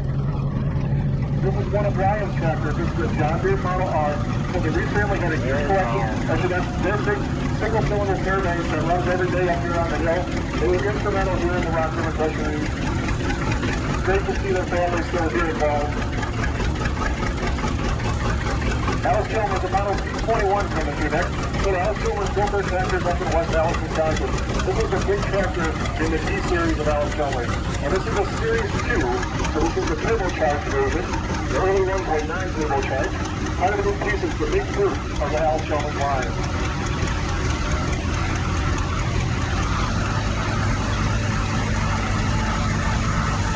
1952 Farmall Secret M&E, the diesel version of the Model M. Harold Fly out of below Wisconsin, the owner. This is another example. It started on gas and then switched it over to diesel. It's on a 3-bottom trip plow. This is before hydraulics. You pull into the furrow, there'll be a rope attached to a blue lever on this side. You pull the rope, the plow will drop into the ground, you go down the end of the field, pull that rope again, and there's a clutch in the wheel that will go on one time to put that plow up on the ground. 1950 John Deere Model B, the YouTube engine out of Broadway, Wisconsin, the owner. This is what we call the style version of the John Deere Model B.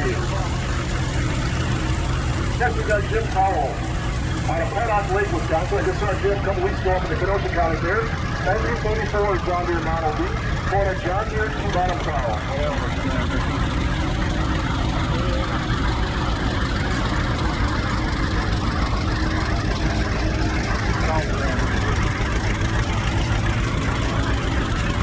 an Alice Homer's at 160 diesel. This is a small built and he's pulling a 1912 John Deere, the newest letter.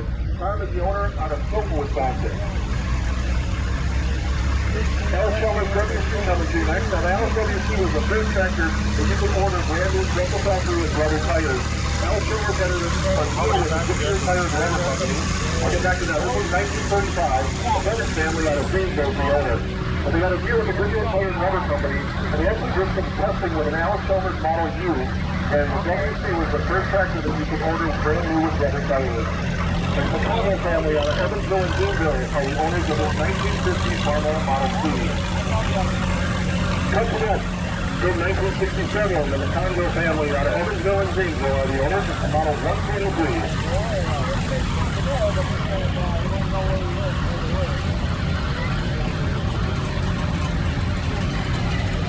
Another one from the McConville family. This is a 1947 Farmall Model M. So I was just talking about the style version of the John Deere Model B. Then you have the unstyled version. You notice the radiator is exposed out the front. You can see the steering post out the front. From 1938, the tractor industry tried to keep up with the automobile industry. Styled or kind of streamlined their tractor. This tractor was probably sold brand new on steel wheels, and you could order these. They were called F&H, or I believe it was F and Hex. Round spoke wheels that you could put. And those are pretty unique. Those are original rubber tires. You don't see many of that closed thread rubber tire anymore. So those are original tractor tires for that era. Next we got a John Deere T coming through. We talked about the original patina on how that's kind of a trend right now. It's a 1937 John Deere Model T, sold by the Brooke family out of Sunbury, Wisconsin. Those guys were involved. Earlier this summer they had the Classic Boom Reunion. It's a huge John Deere show that was held up at the Washington County Fair Park in West Bend.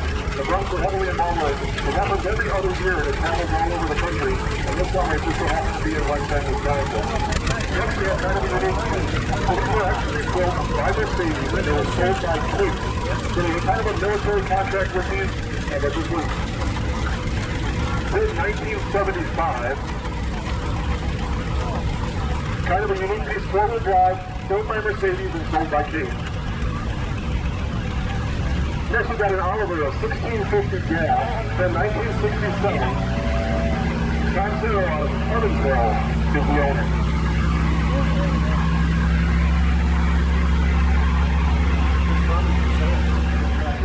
Now this is funny unique thing. Henry Ford built tractors very similar to it. We talked to them, we'll do a little bit here. There was a gentleman's agreement between Henry Ford and Harry Ferguson. Harry Ferguson developed a three-point hitch system. But there was some quick feelings and they kind of split up. And Harry Ferguson built a tractor very similar to Henry Ford's Model 8A. And that's what you see right there is a Ferguson tractor. Next we have an 80 horsepower 3C engine. This is a long-time engine here in the RockRiver Thresheree. This engine was totally owned by Jim Fresh from up in Lake Mills, Wisconsin. Jim was one of our directors and one of our officers here at the park for many, many years. And the engine has changed hands a few times, and it's now in the hands of its current owner, the man behind the controls. That's Paul Garrity out of Lake Mills, Wisconsin. The name anyway, but they're saying 1920.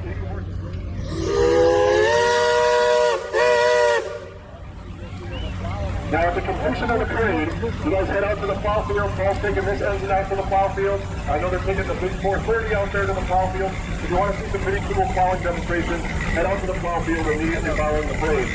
Next we have a John Deere Model 4020. This is the new generation of John Deere tractors. A John Deere tractor that two-cylinder design for many, many years until they came out with what was called the new generation of John Deere tractors. And this is a great example of a John Deere 4020. Oh, yeah, you gotta be a woman. Yeah, hold on. You go home and take the home and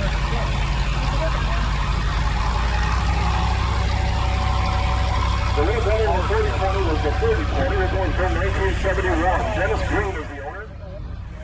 It's on about 70 horsepower. Here's the John Deere Model 4000. You don't see a lot of the 4000s, they're kind of unique. Built 1972, also part of the Dennis Green collection. Now let's show this Model B coming through next. This is a small tractor. Everybody is competing for that small tractor market. And now it shows it's no different. This one's outfitted with a set of front weights and a set of rear wheel weights. Kind of unique. You have a full set of weights on an Alice Homer Model B. Yep.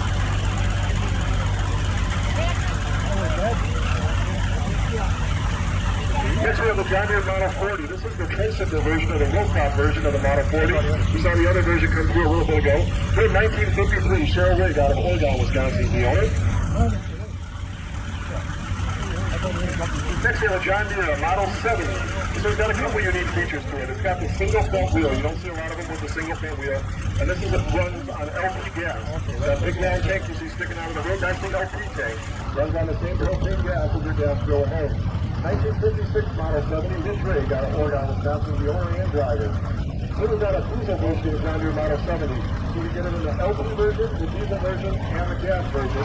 This is also part of the Rigg collection. Lauren Rigg is the owner in 1955.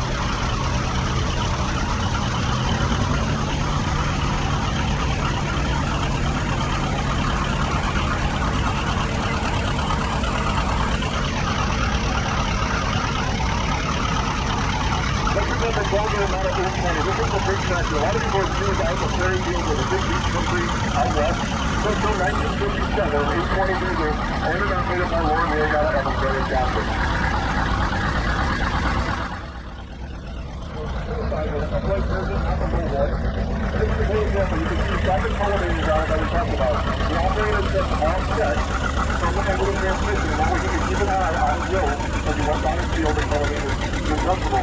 But keep in mind, nowadays, they get rid of weeds, they spray for them. They'll go out there with a big sprayer and spray for weeds and spray for bugs. Back in the day, everybody cultivated their corn or cultivated their crops, and that's how we did it, with a tractor just like this. Oliver 77 coming through. Eric Owen out of Orfordville is driving it today. This is an Oliver 77 diesel. These guys are going to be out putting out a little tractor pull in this demonstration for us this evening. 5 o'clock. John Deere Model 112 coming through, 1972. Ryan Smith is the owner.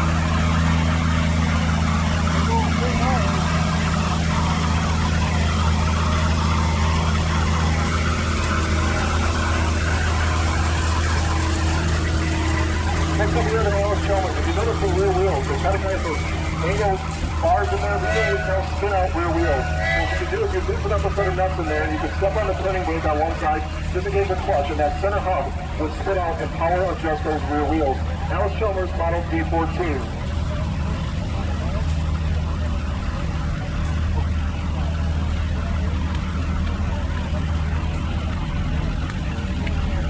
Next up from the D14 is the D15. These are very popular tractors in the area. He's got his radio on there, probably listening to the ball game or something like that this afternoon. Alice Chalmers Model D15.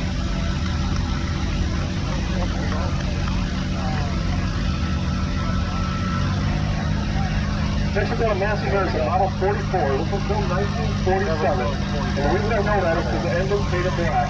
That was the 100th anniversary of Massey Harrison. In honor of their 100th anniversary in 1947, any tractor that was built, the engine is painted black in 1947. A 44 roll top, Bill and Donna Birchie out of Foothill, Wisconsin, showing loving memory of Donna. Too bad, too.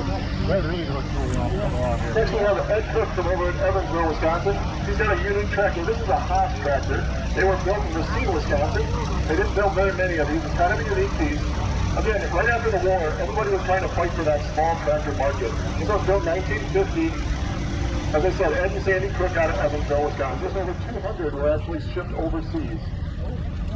John Deere, a Model BO coming through. It's an orchard one. You can actually tell, see those little scoops on the hood? They protect the gas cap and the air cleaner. That way when you went through the orchard, you didn't have to worry about doing any damage. Built 1955, and they are pulling the barrel train. What about the guys? Over in the kids corner over there, you guys want to get a ride on the barrel train, stop on over there after the page. I'll be sure to get you a ride. Next we have William Austin on his tractor. This is a 1970 Connect Model 127. That's the style I'm looking for there, William. Like I said, this hobby doesn't really have a future.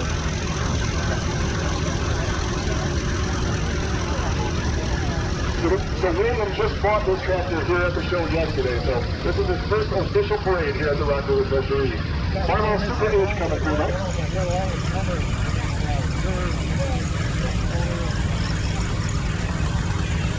John Deere Model A, this is kind of unique. From 1939, this is one of the early style versions of the John Deere Model A. Taylor's the owner of this one. Check out the hand here on the side with the big flywheel, which is good. John Deere Model H coming through next. The John Deere was a small, this is the Model 8 with a small row crop tractor on the bed. It was built 1946. Mike Nicholson was the owner. Started in 1998 by James and Shirley Steele.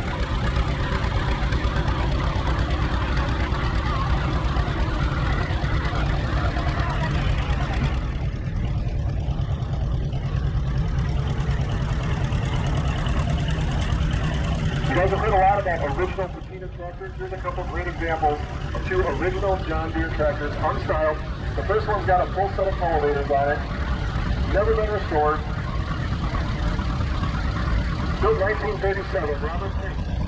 This makes it cool on full steel wheels, built 1936.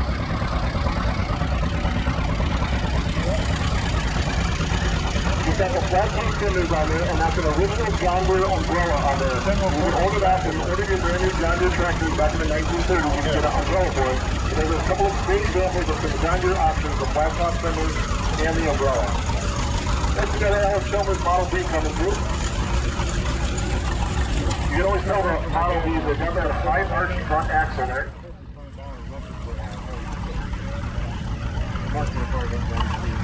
Also got a set of side weights. Those are kind of hard to come by. If you notice on each side of the oil pan, there's two big weights there. That was an option. So the wheel weights, you would buy those weights. Kind of unique, you don't see a lot of those weights on the Alex Chalmers tractors. Case Model SC coming through next. Again, I mentioned earlier about the stone, raised, and green colors. This is that flambeau orange that we talked about that Case went to when they came out with the SC and DC tractors. Dennis Menke is the owner and driver out of Rockford, Illinois. SC Case built 1946.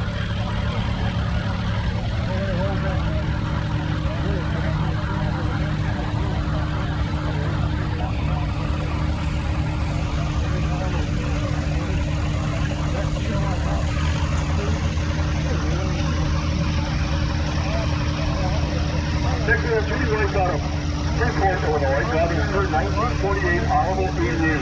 Now Judy is our oldest female operator here on the ground. Judy is a young age of 84 years old, driving her tractor here at the RockRiver Thresheree. Her family has the pony brake right over here, just in the corner. She does horsepower testing. We'll have some steam engines on there today. There'll probably be a few pieces on there again after the parade as well. Here we have Trevor White out of Freeport. This is a police crossroad from 1937, a Model 1927. It's a crossroad design. The engine was crossways in the plane there. Like I said, the engine is one of our snow pulleys to run right off the tank shaft and not have to look down 90-degree turn. This is kind of unique. This is a British tractor. This is a in the Model 435. Judy White out of Freeport is the owner of this tractor.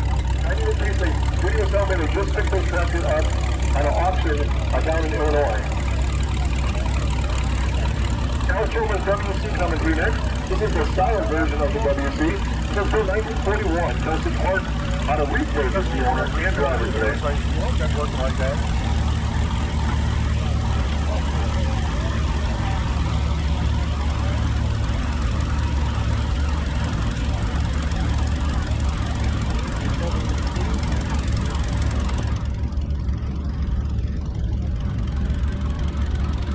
Next again, Alex Chalmers, a Model WT. This one's built 1953. Brandon Clark out of Reedsburg is the owner.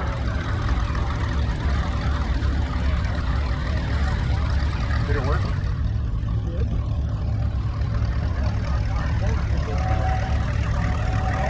Tractor or the motor? Okay, coming through the style version of the John Deere Model 8. Till 1945. Brandon Clark is the owner out of Reedsburg, Wisconsin. This next tractor is pretty cool and pretty rare. This is a boring tractor. These are built in Rockford, Illinois. This is one of two boring tractors that are known to exist. Pretty rare piece. You'd have to go pretty long and far to find the other boring tractor.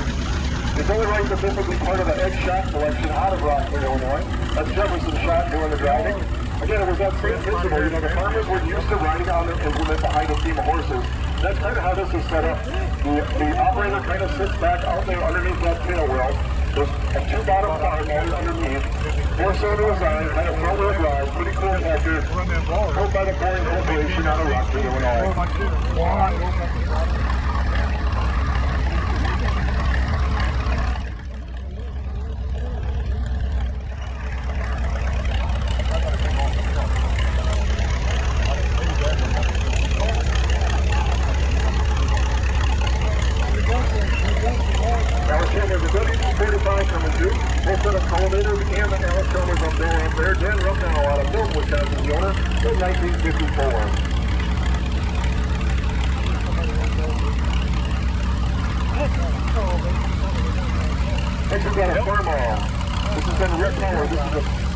A with a V6 Bob Nick Sr. out of Edmonton, Wisconsin is the owner.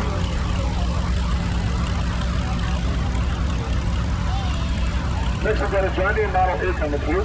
This one's got some history. This one was part of the Dave Schneider collection, if I remember correctly. This one is a 1944 John Deere Model A. There you go. Kelly Nye Hoffman is the owner, out of McHenry, Illinois. Next we've got a Runway oil pull. This is part of the super power line of oil pulls. This was kind of like the last stretch of the oil pull before they came out with the next tractor you see coming down the hill. This is a Model X. This is a 2540 Runway oil pull. The super powers always had the big overflow tank out there in front of the exhaust stack. Illinois. So Runway oil pull was very successful with this oil pull tractor. The problem was the rest of the tractor industry was kind of evolving and they didn't. So our last ditch effort was to come out with this Runway 6 kind of to compete in that tractor market. This is a 1931, I believe, Runway 6. Mike Hinchley out of Edmonton, Wisconsin is the owner and driver. He thought it was a little too late, and shortly after the tractor was built, Alan Chalmers brought out the Runway Corporation. Taylor Hinchley is the owner, and that's Mike doing the driving today. Next we have Doug White out of Freeport, Illinois. He's on his Oliver 99. This is still right at the transition. If you notice on the rear end, both Oliver and Hardpar. They're right at that.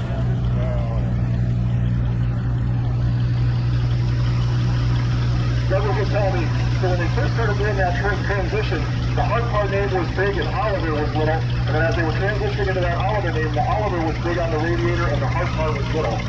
John Deere Model 8 coming through next. You can always tell the Model 8. The unique thing about a Model 8 is the belt pulley runs off the camshaft and not the crankshaft.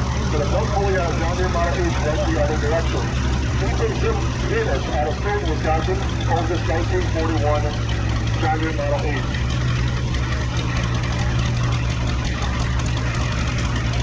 John Deere Model R coming through next till 1953. Also part of the Zammit family out of Stoughton, Wisconsin.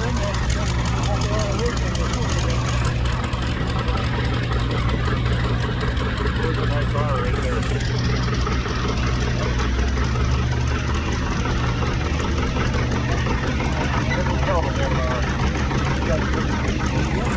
This is a scale model Farmall 460.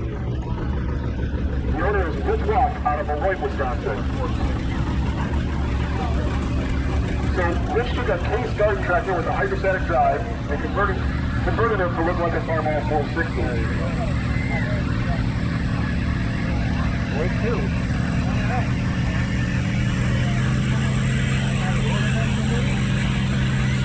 Wisconsin's the owner.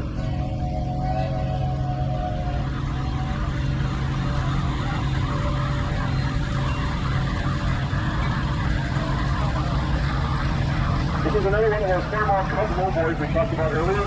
These are very popular with like cemeteries and big estates or churches that have big yards in the Cub. 1957. Williams out of Darien, Wisconsin is the owner. Take your back, you know, the old A and the old H and all that are good. Brings back so many memories. Now here is kind of a unique piece. This is a cable or chain operated motor. It actually runs off the belt pulley. This was before hydraulics. The 1938 Fairmont F20.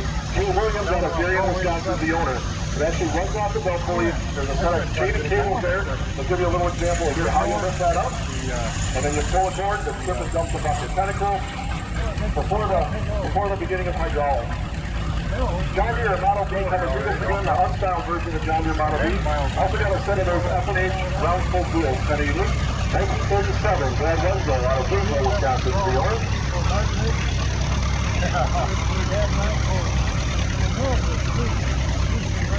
Next we got Steve Agnew from Milton, Wisconsin. Steve's on his John Deere Model L.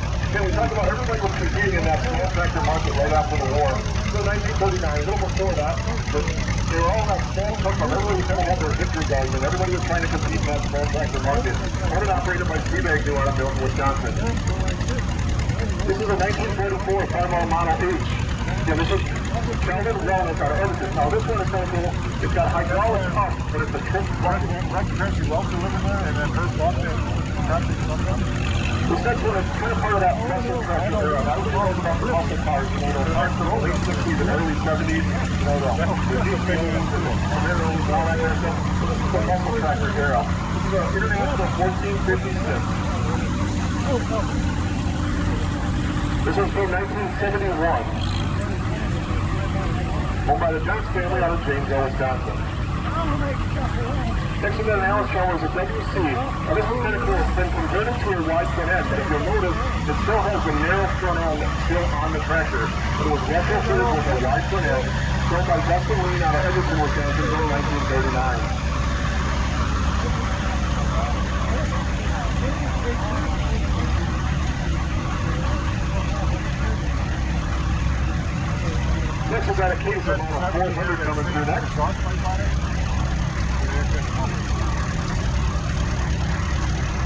I started driving that thing. Next we got a 1939, 47 Alice Chalmers Model B. Yep. What did you say you used to take the test line roof off?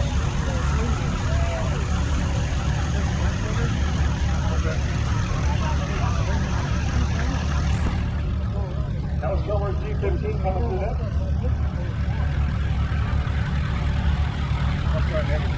Mary Leach out of Janesville, Wisconsin, 1962. However, 60 row crop coming through. The row crop means the narrow front end. Did you ever hear that in the tractor industry? The row crop, that's what they call the row crop, with the narrow front end. Model 60, this is the smallest of all the row crops that they built. Oh.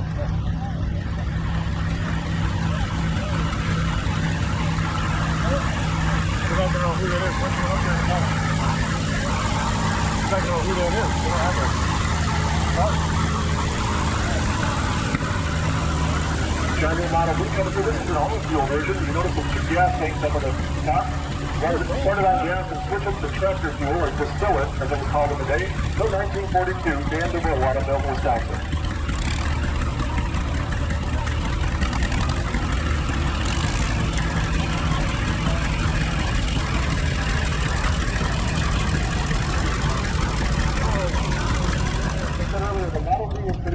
Than any other model for John Deere. They produced it from the early 1930s up until the late 1950s. Also redesigned, to actually mix up the frame on this tractor.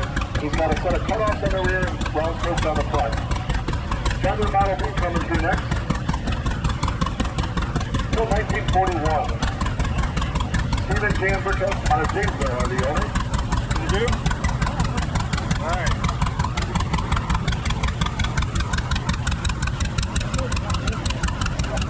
Next we got a John Deere Model B, so 1951.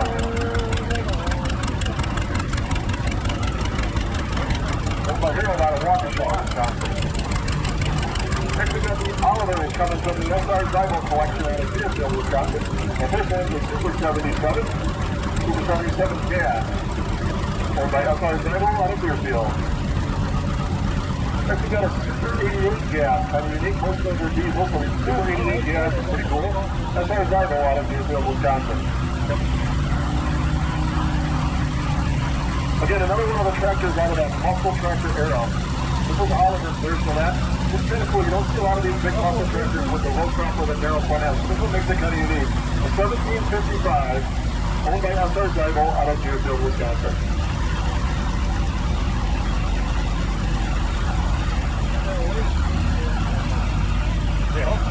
Farmall Model M coming through next.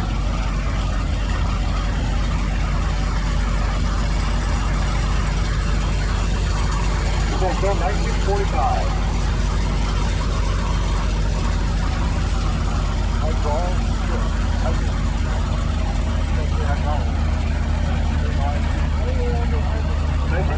Farmall M, owned by Harold Fry out of Beloit, Wisconsin, for a International Third Autumn Plow. We talked about the road trip. There's a spring-loaded hitch on the front there. That was the rock hitch. If you're going through the field and you hit a rock, it would trip that spring and actually unhook the plow from the tractor. You wouldn't do any damage to the plow. Michael Nist out of Footmill is the owner of this 1941 Farmall Model B. Out of Evansville, Wisconsin. It was 1950 5 model town with an adjustable wide front. High rip because we got the axle coming on and drop it down on both sides. It's a little tires on that.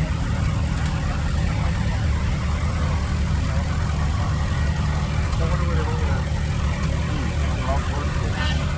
Wisconsin. They're driving their 1963 John Deere 2010.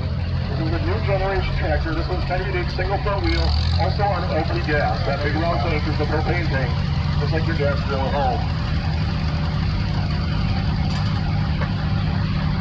Next we have Lauren Riggs from Evansville, 1959 560 gas.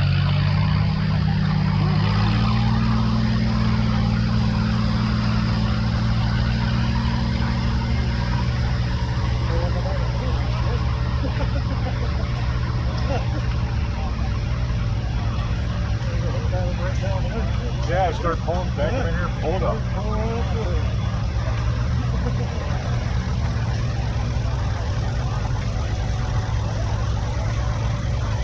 Another 560 gas. This is owned by Eric Owen from Orphanville, Wisconsin. Eric and his group are part of the community antique tractor pullers. Actually, Eric said that one year put up a pull. If I'm not mistaken, I think Eric was point champion last year. This is Eric Owen from Orphanville. These guys are part of the community antique pullers. They have a tractor pull here at the park earlier this summer, and in exchange for having their pull out here, they bring their sled and equipment out here for a little fun pull here tonight at 5 o'clock. It's kind of a run what you brung and hope you bring enough kind of a deal.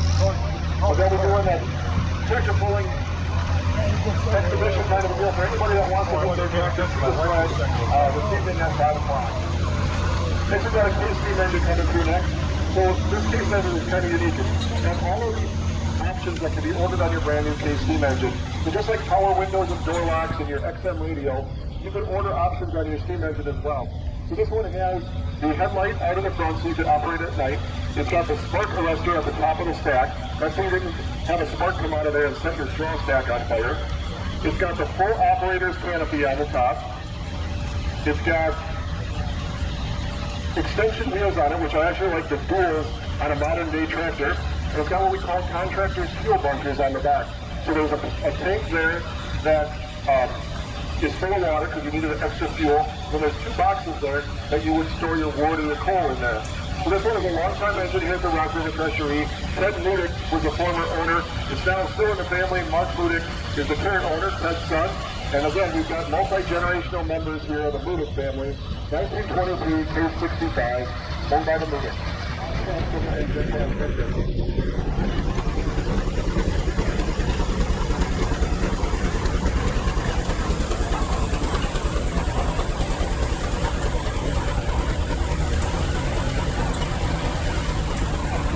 And out of an 880 diesel, built 1960, Jesse here is the owner.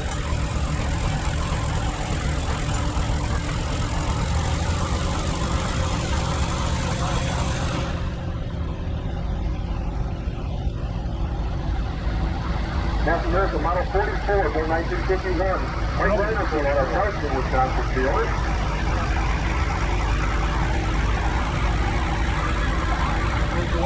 John Deere, a Model 520. This is a tractor that replaced the John Deere Model 50, which replaced the John Deere Model B. Put until 1958, Bob Takes out of Edgerton, Wisconsin, the owner. The 101 was the rear of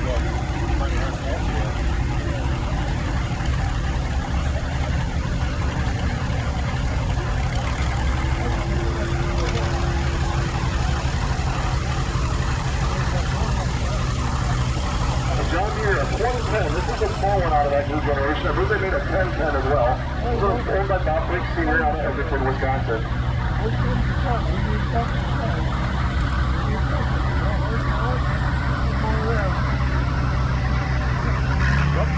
Paul Schiller, the deputy from the New Day 1932. Michael Mist is the owner and driver out of Fittville, Wisconsin.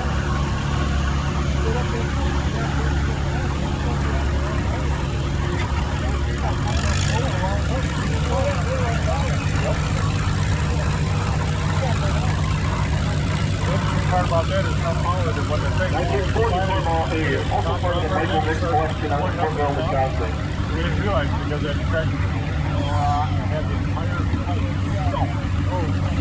solid with silage. I mean, from the bottom. Oh, yeah. Next, we got an Alice Chalmers, a Model C, built 1942. It's part of the Dave and Rosemary Green collection out of Zanesville, Wisconsin.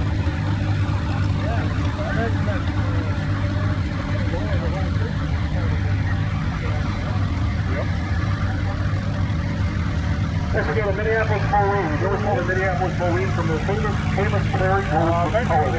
So 1940, Model Z, Dave and Rosemary Green of Zanesville, Wisconsin. That's Dave's name there on the fender. Dave was a director here for many, many years in RockRiver Thresheree. He was also on chairman up from the Hill for many, many years. Good to see Dave back over here again. This is John Deere Model A. Now he's on a Ford England, but if you notice, this has been converted. This has got a flathead V8 in it. So there's a conversion kit you can buy. You go to the furniture and take that old flathead V8 out of your truck and put it in your Ford 8. Dave also was a director here for many years here at the RockRiver Thresheree. Owner operated by State Agnew out of Wisconsin. Another truck coming through next to 1948. That's the owner out of Zanesville, Wisconsin. Got a children, and that's kind of cool. You don't see that very often. It's got a bus on the back, CPO driven, to cut your firewood to get you ready for winter. 1982 International Cup Cadet 582, owned by Nathan O'Grady. I was wondering when you guys were coming. Here comes the Morton collection on a joint notice of 1951 Farmall Model H. This one was purchased new by Clifford A. Morton and is now owned by the John C. Morton family out of Zanesville, Wisconsin. The Mortons bring a huge collection of Farmall tractors out here to the show. They usually come through the parade together. Next is out of 1950 of McCormick of W.Y. owned by Alex Morton out of Zanesville, Wisconsin. This one was international version to compete with every tour.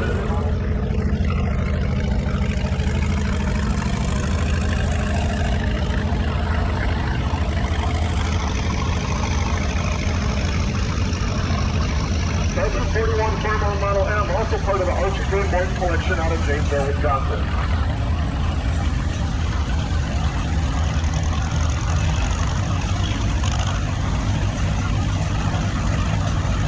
Farmall H coming through here next.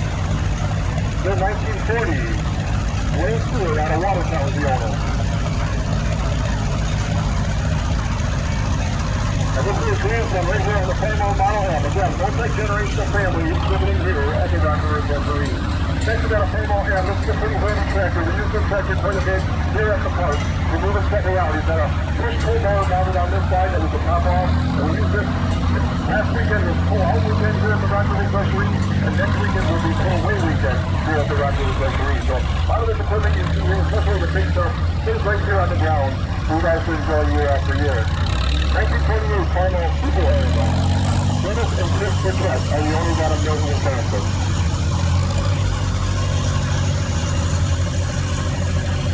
Alice Chalmers, the Model C17 coming through next. This is kind of the bigger version in that Alice Chalmers series. Only the 19 and the 21 were both bigger. Then 1960, owned by the Zamish family out of Stoughton, Wisconsin. That looks like that concludes our parade for today. How many of you folks sat here for the whole parade? Give yourselves a great big hand. We appreciate you guys for doing that. Join us next year for the RockRiver Thresheree, where we'll be featuring Minneapolis Marine Collectors Incorporated. Head out to the plow field. They're going to be plowing the steam engines with the big gas tractors out there. 5 o'clock, we're going to have our exhibition tractor pull out on the tractor pull track. Be sure to visit many of our food and beverage vendors here on the ground. And if you do have to go, join us next year for the 2026 edition of the RockRiver Thresheree.